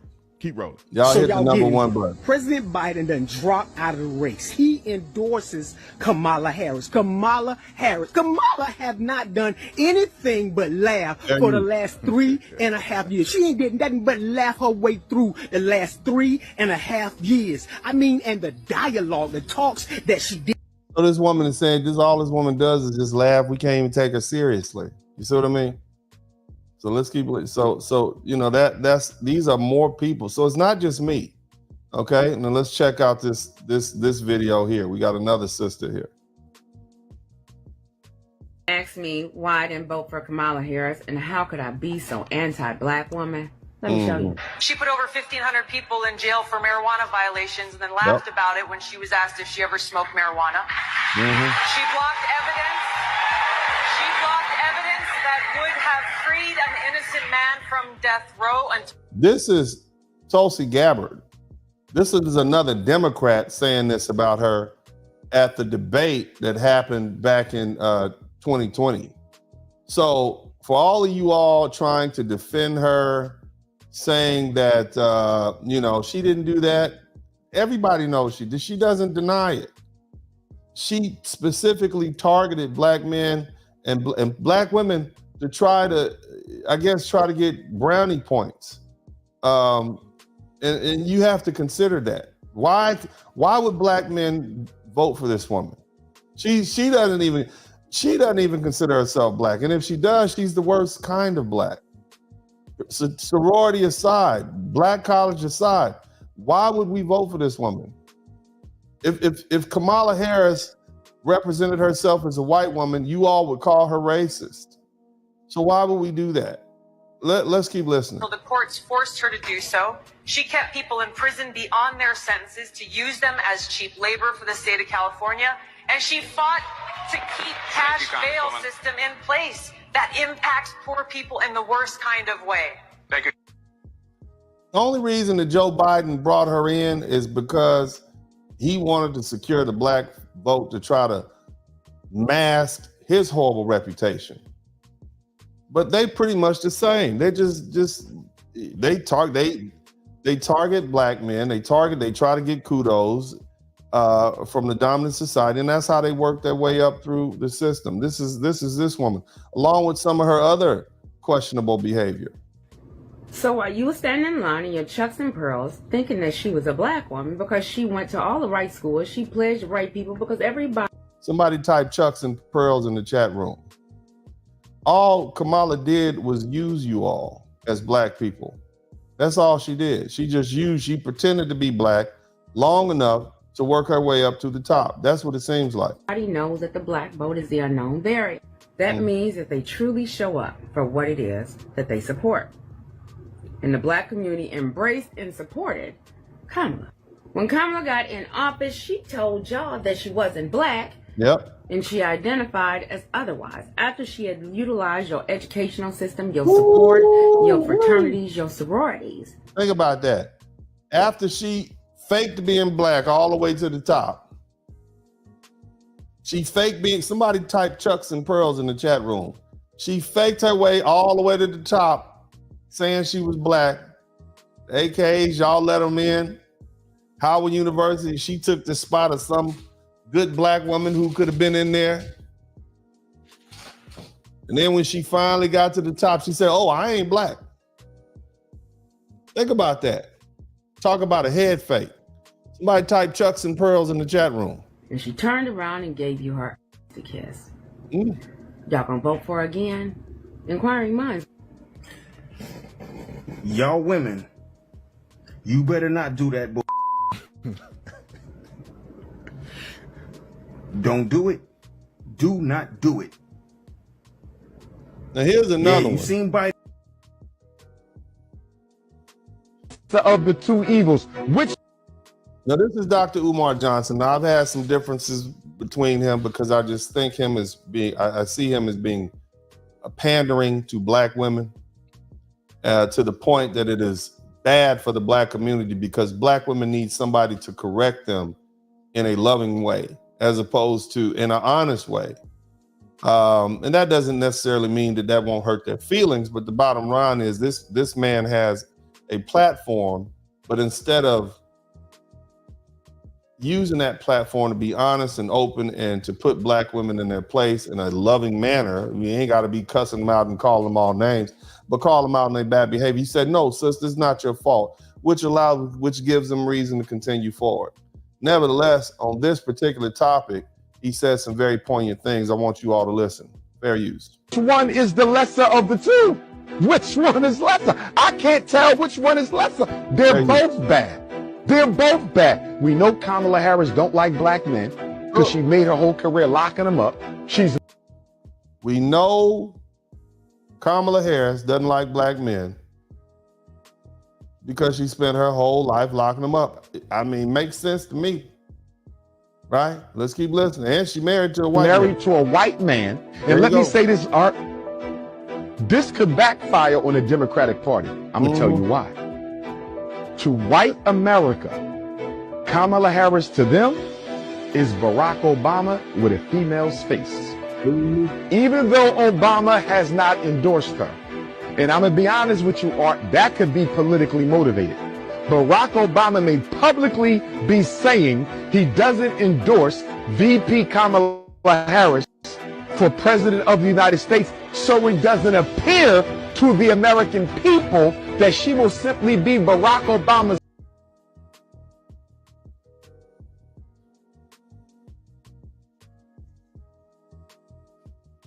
move.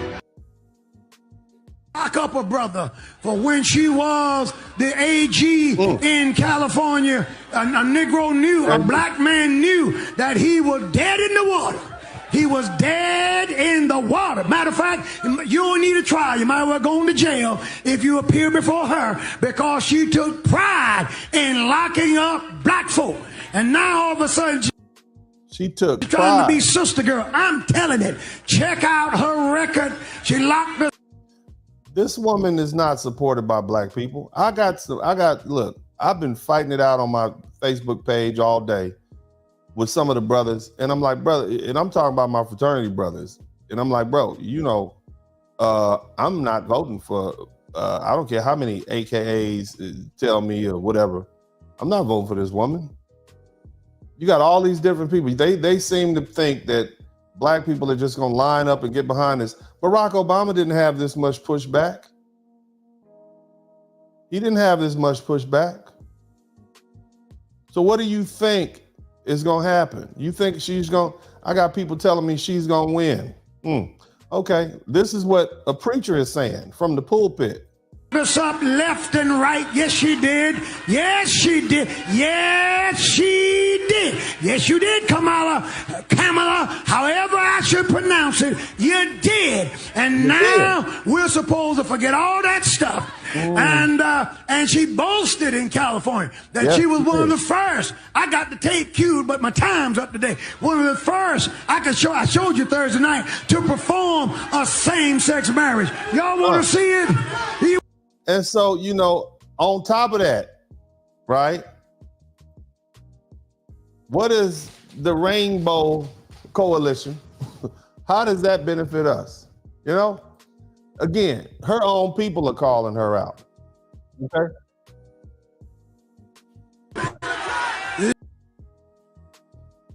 Look at this. Negatively impacting black and brown people all across this country today. Now, Senator Harris says she's proud of her record as a prosecutor and that she'll be a prosecutor president, but I'm deeply concerned about this record. There are too many examples to cite. This is Tulsi Gabbard. This is the presidential campaign, the first presidential campaign back in the 2020 election. This white woman is calling her out. Listen to this. Right, but she put over 1,500 people in jail for marijuana violations and then laughed about it when she was asked if she ever smoked marijuana. Yep. She blocked evidence. She blocked evidence that would have freed an innocent man from death row until the courts forced her to do so. The courts had to force her to give up evidence. So when you all say, well, she's just doing her job, no, she wasn't. She was a dirty prosecutor. and she was hiding evidence and putting people in jail and holding men in jail longer than they had to be because it benefited the state, forcing them to do labor. This is a Democrat saying this about this woman. This is a Democrat. And my sister from Africa just said that she endorses pushes the rainbow in Africa. How can any black man vote? How does this woman's agenda serve the black man in America or anywhere? Think about that. She kept people in prison beyond their sentences to use them as cheap labor for the state of California. And she fought to keep cash bail system in place that impacts poor people in the worst kind of way. Thank you, Congresswoman. Senator Harris. You want us to vote for her? We supposed to vote for her? For a very long time, not just this election cycle, has been. Now, this is her telling you what her ethnicity is. I want you to listen to her. All you all who say this is out of her mouth. All you folks who say she's a black woman. Well, the Democratic Party for a very long time, not just this election cycle, has been doing a lot of active outreach around South Asians, around the API in general, and will continue to do it. I mean, what we know in particular when you're talking about the South Asian community, when you're talking about the Indian community more specifically, it is a growing community in the United States in terms of its voting bloc, in terms of its participation, and I think the party knows that and knows that this is part of our collective community, and there needs to be outreach and inclusion. And certainly you could become the first Indian senator in U.S. history, which would be quite an accomplishment. Not good. So we have Mr. Joe Armstead. He said, shame on you. We'll never get other ethnic groups together, to stick together. We're the only group who does when it matters most. I'm from Cali. There are bad dudes on the street. Yeah, I'm from Cali too. I'm born and raised in South Central LA. And it's people like her that why I still have relatives who are locked up and mistreated. And it's the reason why we went from having 800,000 black men and women in California in 1979 to having only four, or at least in Los Angeles, to having only 400,000. People like her. She's not even saying she's black, brother. Let me run that back. I want you to hear that again, okay? Because you saying I'm not sticking with my people. Listen to become what the first Indian senator in U.S. history, which would be quite an accomplishment. Not good. You could become the first election cycle has been. I want you to hear her say. And certainly you could become the first Indian senator in U.S. history, which would be quite an accomplishment. Not good. You could become the first Indian senator in U.S. history, which would be quite an accomplishment. Not good. Yeah. Well, she doesn't even hold herself out as being black. And again, let's go back to her roots in Jamaica. Her father openly and actively acknowledges and is apparently proud of the fact and accepts in his heritage that his grandmother was a slave owner. Great-great-grandfather was a slave owner. They're proud of that. She's proud of that. There are clearly Africans or black people in Jamaica. She doesn't identify as black. Her father doesn't identify as black. This is not our people. And I don't care how desperately you want to have a twofer. Oh, we had a black man and a black woman. This is not our people. She is not a black woman. No matter how hard you want to say she is, this is not it. This ain't it. You elect this woman, and let me tell you this. You elect this woman, all the dirt and all the crap that they want to do to black people is going to be done behind her face. In other words, it's going to be her face out front, and black folks are going to get done dirty. Just like they did they're going to usher in a whole new set of programs that are not good for us. That's how this works. All Kamala Harris is going to do is provide them cover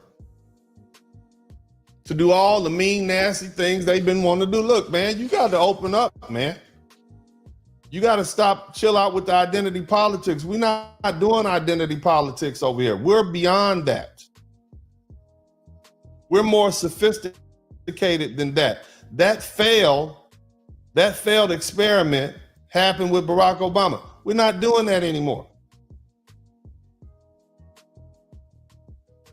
She's an Indian woman, knock on wood. I'll be the first Indian senator. And now all of a sudden she's a black woman? Nah, man. People will tell you who they are if you listen. And if you decide not to believe them, well, then you're a fool. And I'm nobody's fool. And I'm not gonna be, and I'm not gonna let you say foolish things on this page to these people. She just told you, I'm an Indian when she became the first Indian senator. Knock on wood.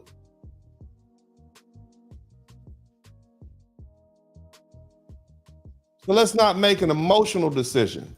Let's make a logical decision. Shout out to my man.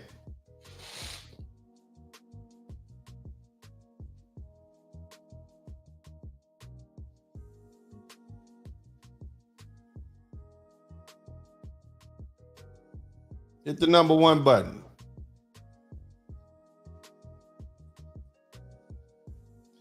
Hit the number 1 button if you can hear me. Yeah.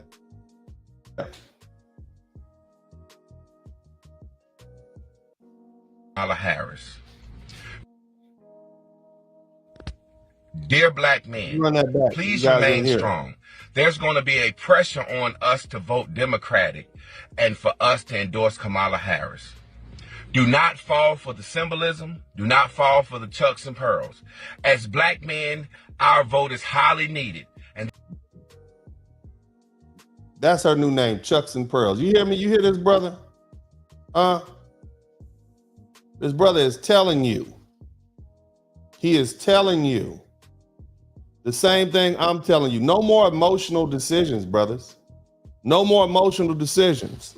Y'all make sure y'all subscribe to the channel. We trying to get to the 70,000 mark. I still got it at 70,000, less than 70,000. Javon Clark is this brother's name. Somebody type Javon Clark, brilliant black man. One of my favorite people, man. You guys might remember him from some years ago. He had a video that went viral called Mexican House, or he called it Mexican House.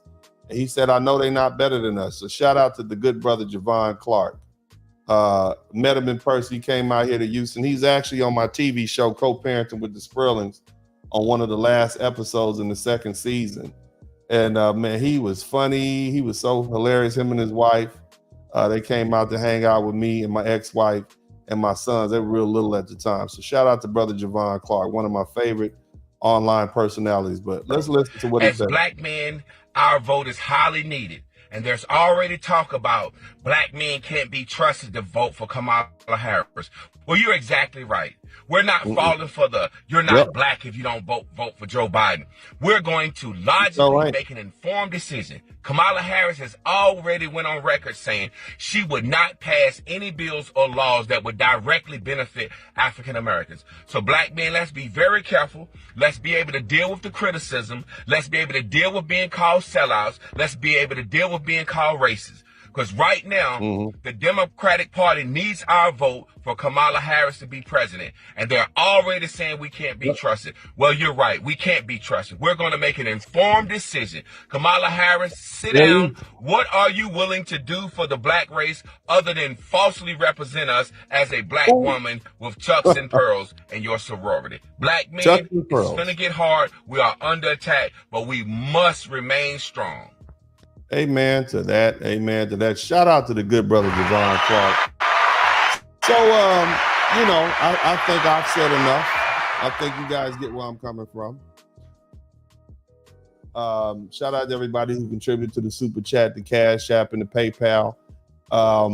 At this time, I want to go ahead and give my prediction. I want you all to understand where I'm coming from, and I'm going to speak logically to you all, and it's going to be some very simple to understand. Now, this, of course, you got to get out there and vote. And again, I'm not telling you who to vote for.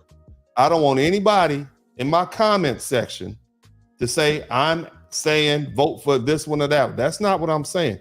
If it serves your interest to vote for Kamala Harris, you go right on ahead and do it. I'm telling you what serves my interest. That's why I'm voting Republican, and that's why I voted Republican last time. But that being the case, as far as the general election, somebody type dun da da da. As far as the general election, let's break this down. There's about 350 million people in this country. The vast majority of them are white men and white women. White men are not going to vote for Kamala Harris. Let me say that again. White men are not going to vote for Kamala Harris. They don't connect with her. She never was able to win. She didn't even get any delegates. She's highly unpopular. And it doesn't serve their interest to vote for Kamala Harris. White men are not going to vote for Kamala Harris, at least not the Republican. There's always some hardcore Democrats that vote for her. So there are going to be those white men, but the majority of white men are going to vote conservative. That's what you see happening around the world. Whether it's in Great Britain, whether it's in Brazil, whether we have it here, there's a conservative movement. Because see, this whole first world problem that we had called feminism is spreading across the world. And men across the world are saying, man, these women got more rights than us in a country we built. So men in general are becoming more conservative. White men are not going to vote for Kamala Harris in droves. White women are not going to vote for her. And black men are not going to vote for her in overwhelming numbers. Now, I predict it's going to be a landslide in favor of Donald Trump. Because women don't vote for women. Hillary Clinton proved that. And white women are not going to vote for her. And they're the largest voting bloc. You already see people, black people, you see all these videos up here? You already see people starting to break away from the Democrats. They don't have an appetite for black women as the president. Black men and black women don't get along. Shout out to Obsidian, Mumia Ali. So you can't expect black men to just jump on the we all black train and vote for her, even if she was black. But the fact that this woman has openly said that she's the Indian, that she traces her heritage back and is apparently proud of her slave owner heritage in Jamaica, or at least her father seems to be proud of it, and he speaks on it in a public writing, means that's the man who raised her, so we can assume that she's proud of that. And that being the case, this woman is not even black. So you can put the black card up with that. And even though the feminist movement is strong and it's coupled with the alphabet mafia, and they really want to see their first female president, just like they wanted to see their first female VP, and they made it happen. She's just unlikable. And at the end of the day, those are fringe groups. Most people are in the middle. And most people don't like her. And so because of that, I predict there's going to be a wave. A big red. We're going to see a lot of liberal tears. Somebody type liberal tears in the chat room.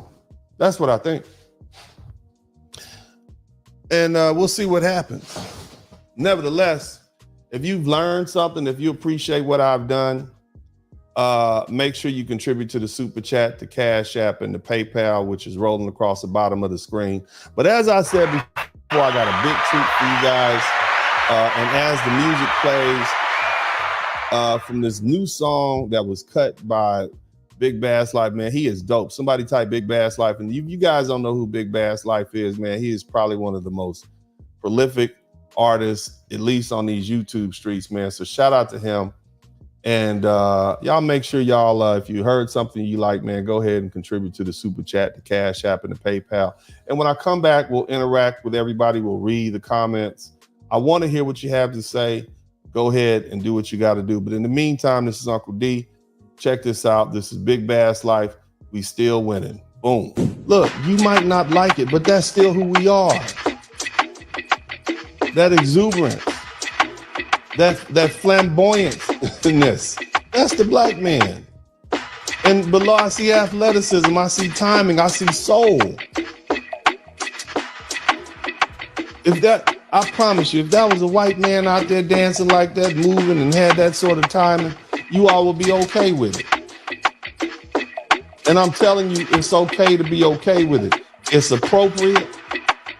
He is at the African American graduation. He's getting his AA degree. That boy is probably no more than 19, 20 years old. Coming from where he came from, the same place I came from. If I could dance like that, I might do it now. Puerto Rican man or Dominican man? Black. Puerto Rican man or Dominican man? Like black men. Like other cultures. This is the happiest people I ever met. And the nice. If you tell the truth, you're going to rub the most beautiful. If you tell the truth, you lose your job. If you tell the truth, people think you're a bad guy. We winning.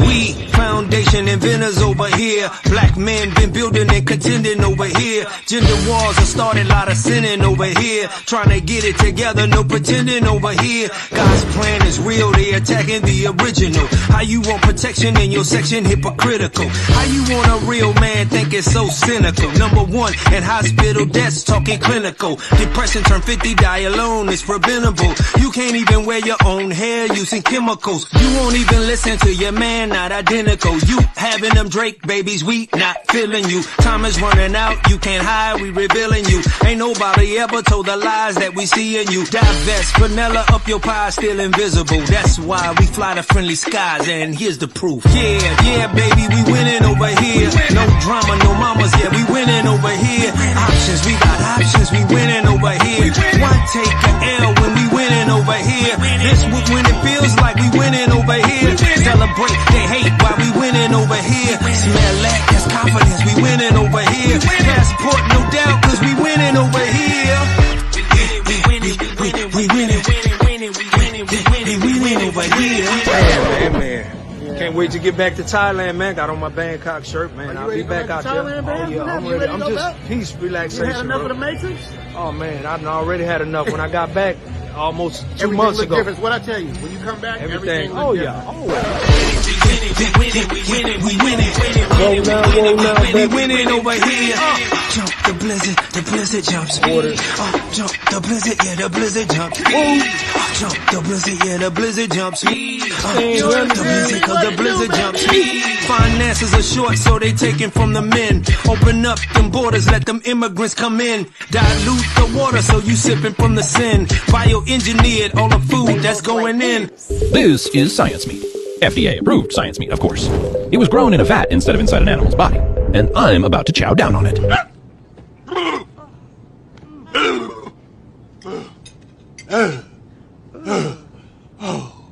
Poison the country, even music full of gin. Evil spirits and devils got us jumping out the spin. Can't trust the people, no community events. Diseases inside, destroy communities within. Yeah, baby, we winning over here. No drama, no mamas, yeah, we winning over here. Options, we got options, we winning over here. Why take a L when we winning over here? That's what when it feels like we winning over here. Celebrate they hate while they winning over here. Smell that, that's confidence, we winning over here. Passport, no doubt, I'll be winning over here. Up jump the blizzard and the blizzard jumps me. Up jump the blizzard, talking about the blizzard king. Up jump the blizzard and the blizzard jumps me. Up jump the blizzard, talking about the blizzard king. Up jump the blizzard, yeah, the blizzard jumps me. Up jump the blizzard, talking about the blizzard king. Up jump the blizzards and the blizzard jumps me. Up jump the blizzard, talking about the blizzard king. $1 million for you can't see the pumps. Not country. Country girl just love it just because. Wanna work so hard? You work too hard for it, don't girl. Country girl take you how you is. Country girl accept you. You understand what I say? Country girl will cook for you, clean for you, wash your clothes for you.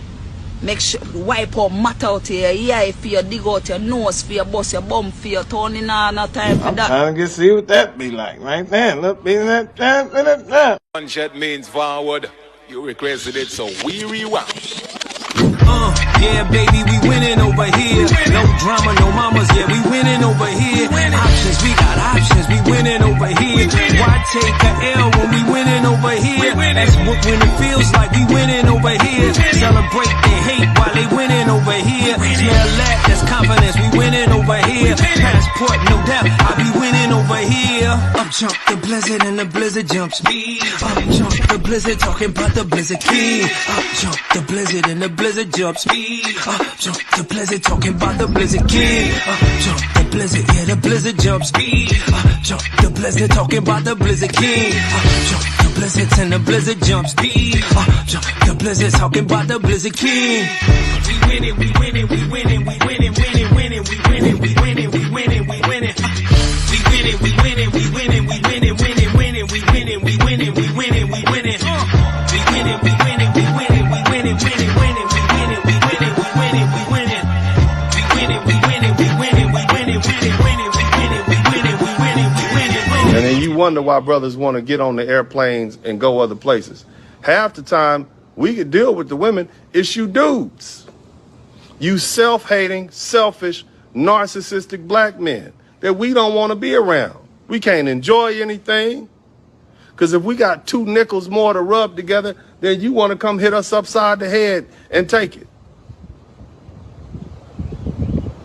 Y'all always coveting somebody else's stuff. Y'all, truthfully, y'all jealous of that man, Aaron Sloan. You wish you could speak like him.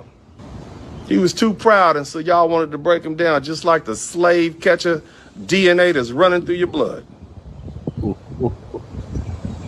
Yeah. What's up? What's up? What's up? We back. We back. That was fire. Somebody type fire in the chat room, man. That's that fire. Anyway, man. Big shout out to everybody who's been contributing to the Super Chat, the Cash App, and the PayPal. I'm going to start at the top, man. We had a great conversation. We were talking about black men reject Kamala Harris presidential campaign. My man JT Coin Rings, thank you for the $1.99 super chat. Salute Uncle D in the chat. Salute to the chat. Who else we got? Kamala's Medicare for all policy for illegals is insane. I mean, right?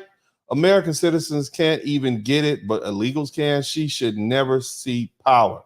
Can you imagine that? We're going to spend the bill for these folks for the next 20 years until they get themselves together, and then they're going to start treating us like second-hand citizens or second-class. That ain't cool. Shout out to Jay Will. MC Recovery and Relapse, thank you so much. Straight out of South Central LA. Bro D, our department, mental health at risk, young adult on job training with Obama, my brother keepers campaign funding, BW son, was sent away to LA County CEO, fixed it 50-50. Yeah, man, we got funding we need for ourselves, man. We don't have time to be spending money on other folks who just got here. Red Sigma, thank you for the $2 super chat. Delete law. She denied DNA evidence to black men she had convicted when the DNA evidence could and did overturn their convictions. I can't vote for her. I don't support that. Shout out to Delete Laws, man. I can't wait to see your take on that that unfortunate shooting that happened in Illinois, where that deputy sheriff shot that poor sister in the eye, and all she had was a pot of water. I'm glad they're prosecuting him. He needs to get the stiffest penalty possible. Shout out to Delete Laws, man.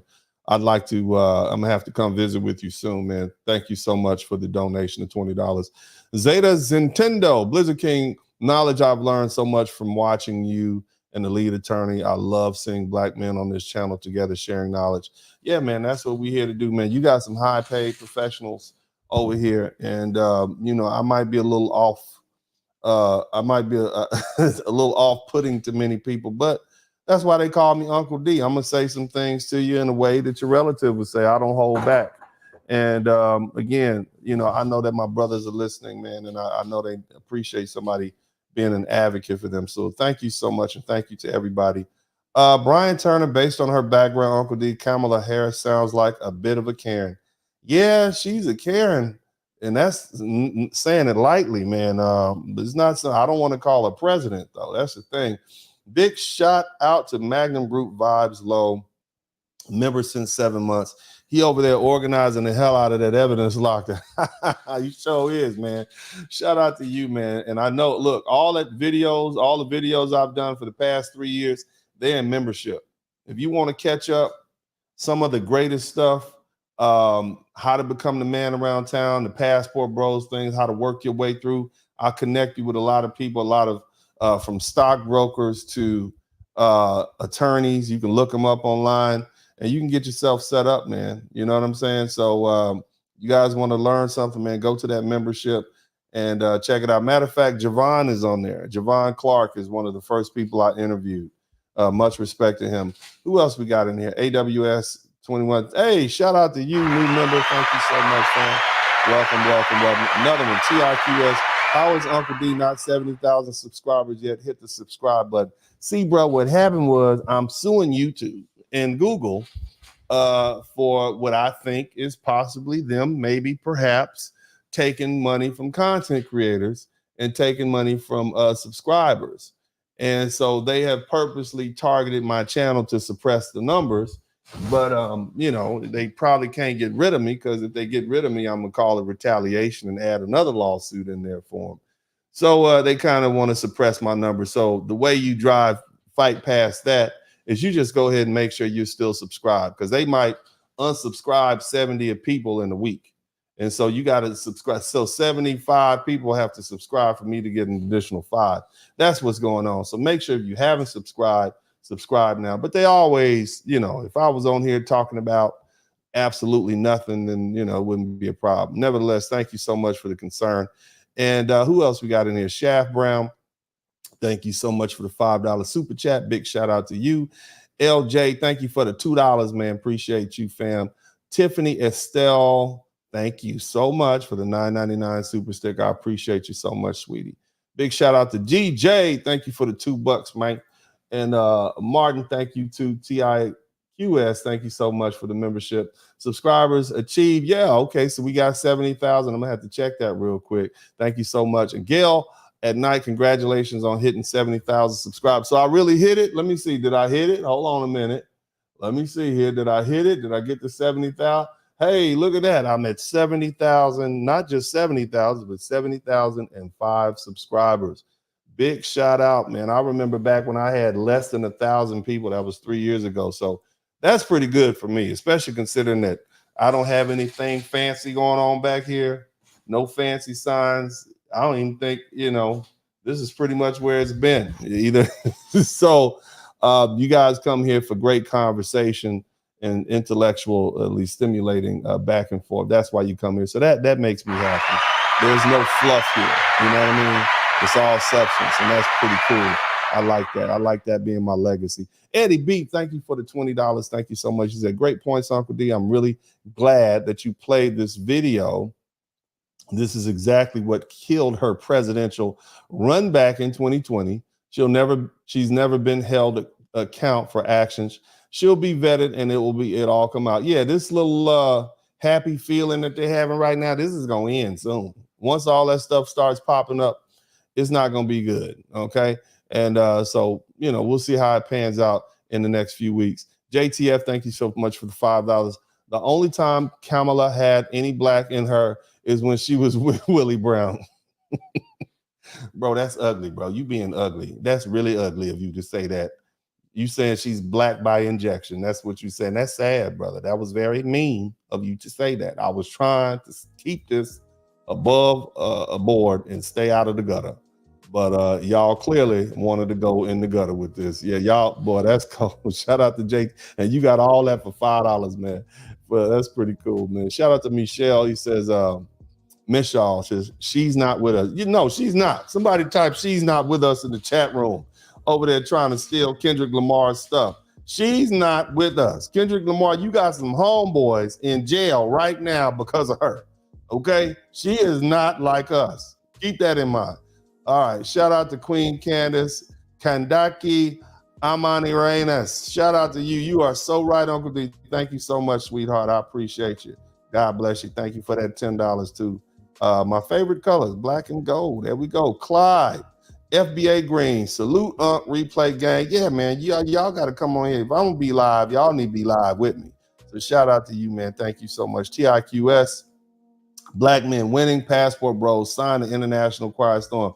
Hey, there we go, man. Thank you so much, bro. You done changed your signature up. I didn't know that was you. Shout out to you. Been here a long time, bro. Appreciate you. Seminole, 2014. I'm late to the show, Uncle D, but how do you think the D9 plays into this. Being that Kamala is an AKA, I'm sure she'll galvanize her sorors, but you think she'll rope in the rest of the MPHC? Look, let me explain something to y'all, okay?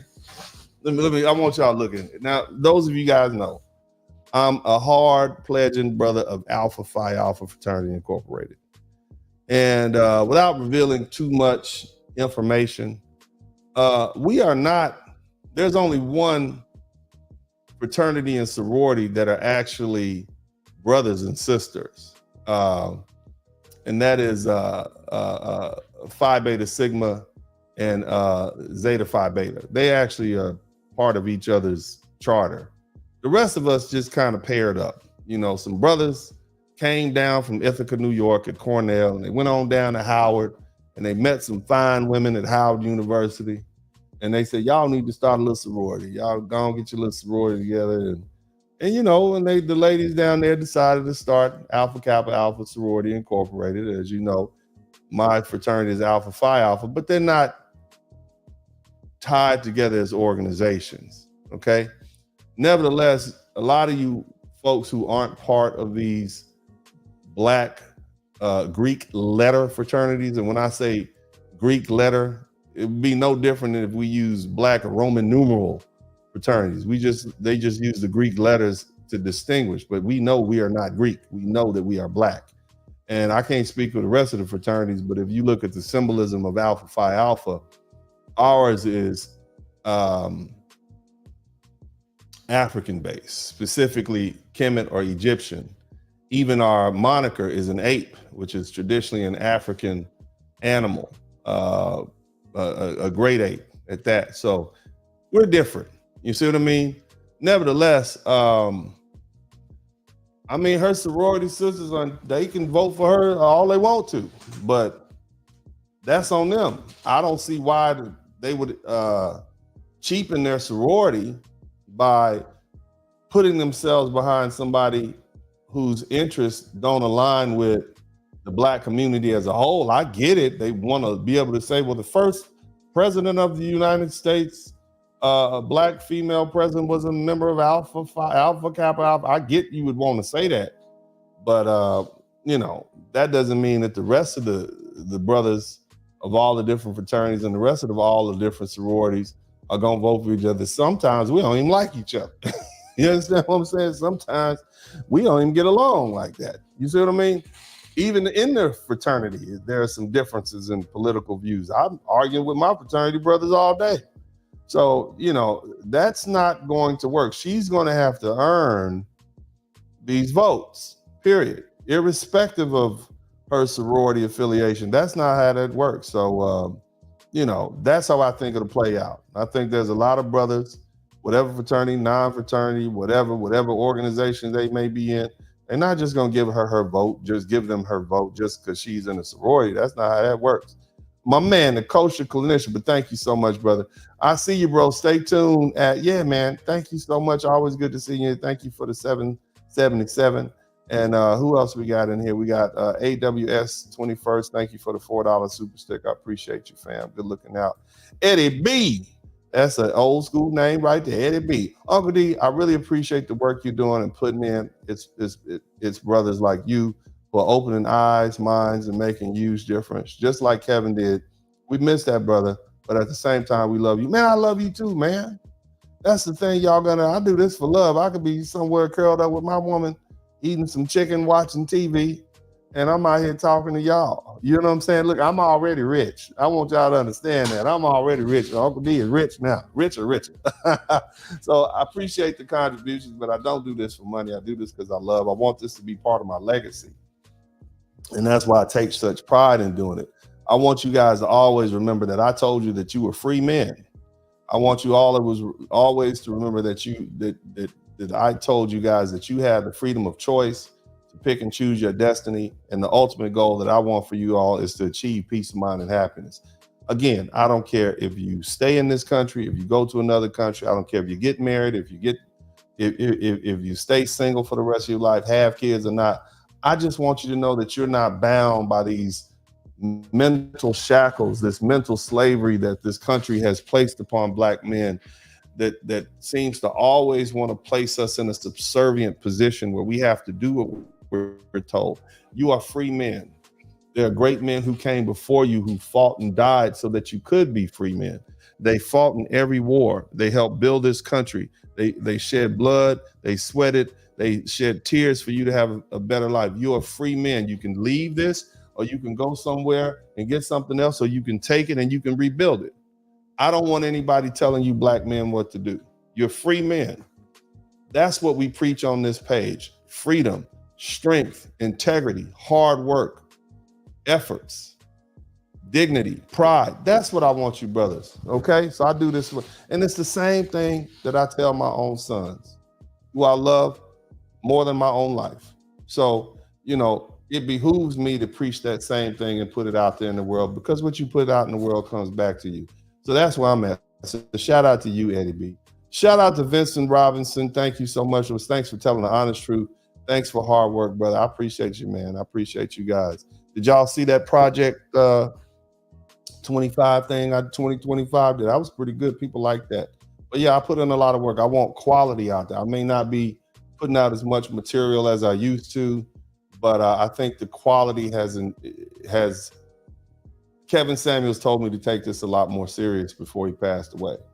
That last time I saw him when we were in New York, right before he passed away, man, he said, you need to take this a lot more serious. He convinced me to buy some new equipment, some new cameras. I got 3 screens up here. It's a nice setup. He still got the same background, but shout out to Kevin Samuels. He was the one that told me, you know, you have a voice. I want to start sending people your way and helping, you know, promote your channel. And in fact, when I went down to Miami, we did an interview. He interviewed the lead attorney and then he interviewed me. And the lead attorney's video came out, but before he had an opportunity to edit the video he had with me, you know, he passed away. And so that's just one of those lost, I guess, manosphere videos, that one and only interview that he and I did. Great. It was a great interview and it was very impressive. I think, what's the sister's name? I forget her name, man. I always, Lord knows, I call her cousin. What's her name? Man, I can't believe that. But there was a sister who was kind of videotaping it with her phone. She's a YouTuber too. And she got a few parts of it. But yeah, we did our interview. There's a little picture up that I posted on the internet. But yeah, that was one of our last interviews. But yeah, that's why I've really started taking this a lot more serious, you know, and that's why, you know, I've advanced as far as the time and energy I spent. So shout out to the late, great Kevin Samuels, and a big shout out to you, Vincent Robinson. Thank you so much. Who else we got up in here?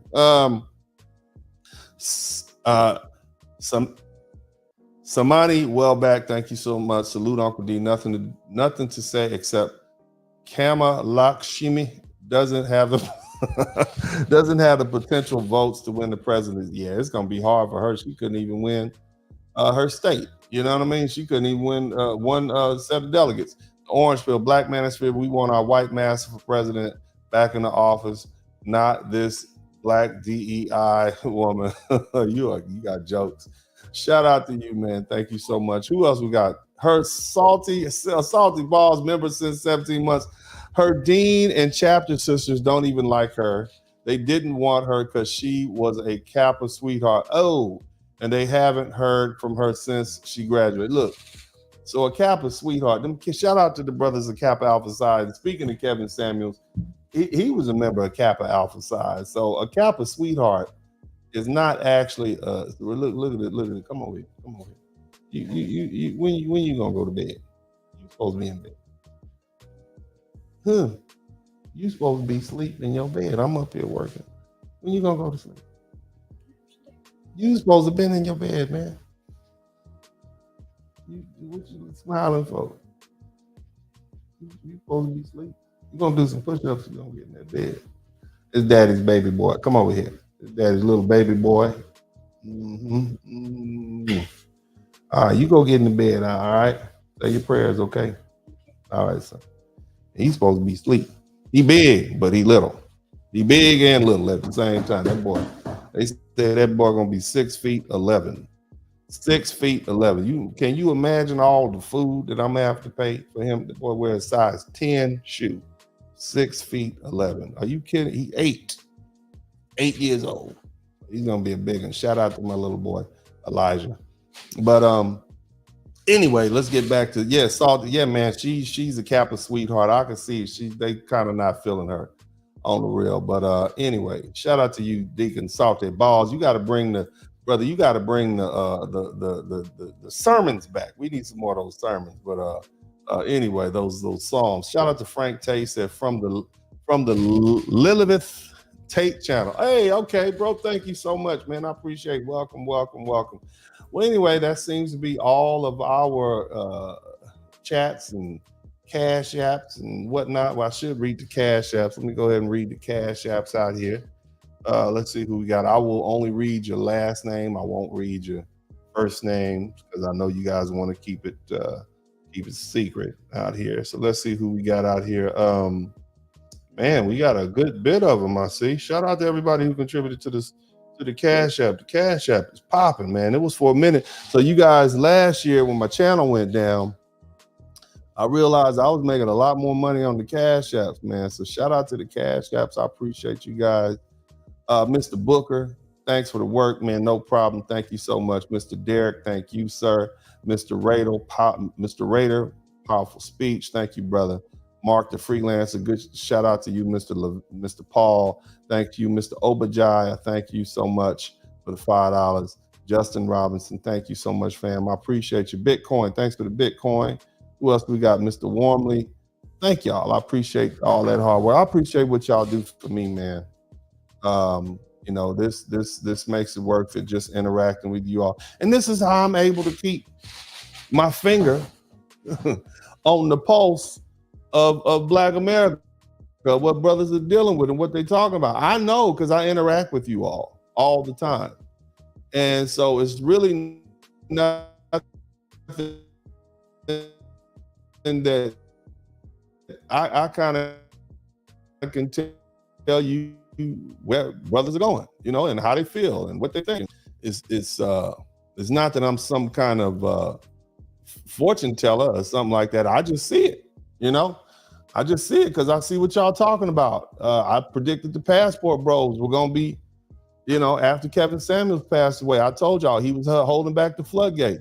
I told you guys it was going to be a whole lot of people who were taking his place, and the face of the Black manosphere or the manosphere was going to be somebody that didn't look like us. And lo and behold, look what we got. Whether it's Fresh and Fit or these other white fellas out of California with their round table. I told you guys, you know, because Kevin he showed people that you can make this thing hot.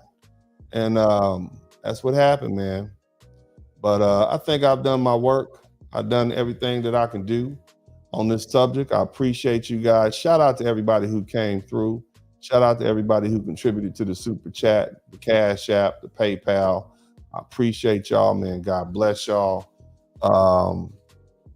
I'll see you guys soon. And as I always say at this time, this is Uncle D, and I am out.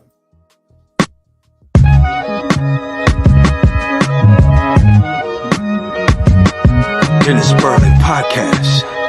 Hit the like button, subscribe.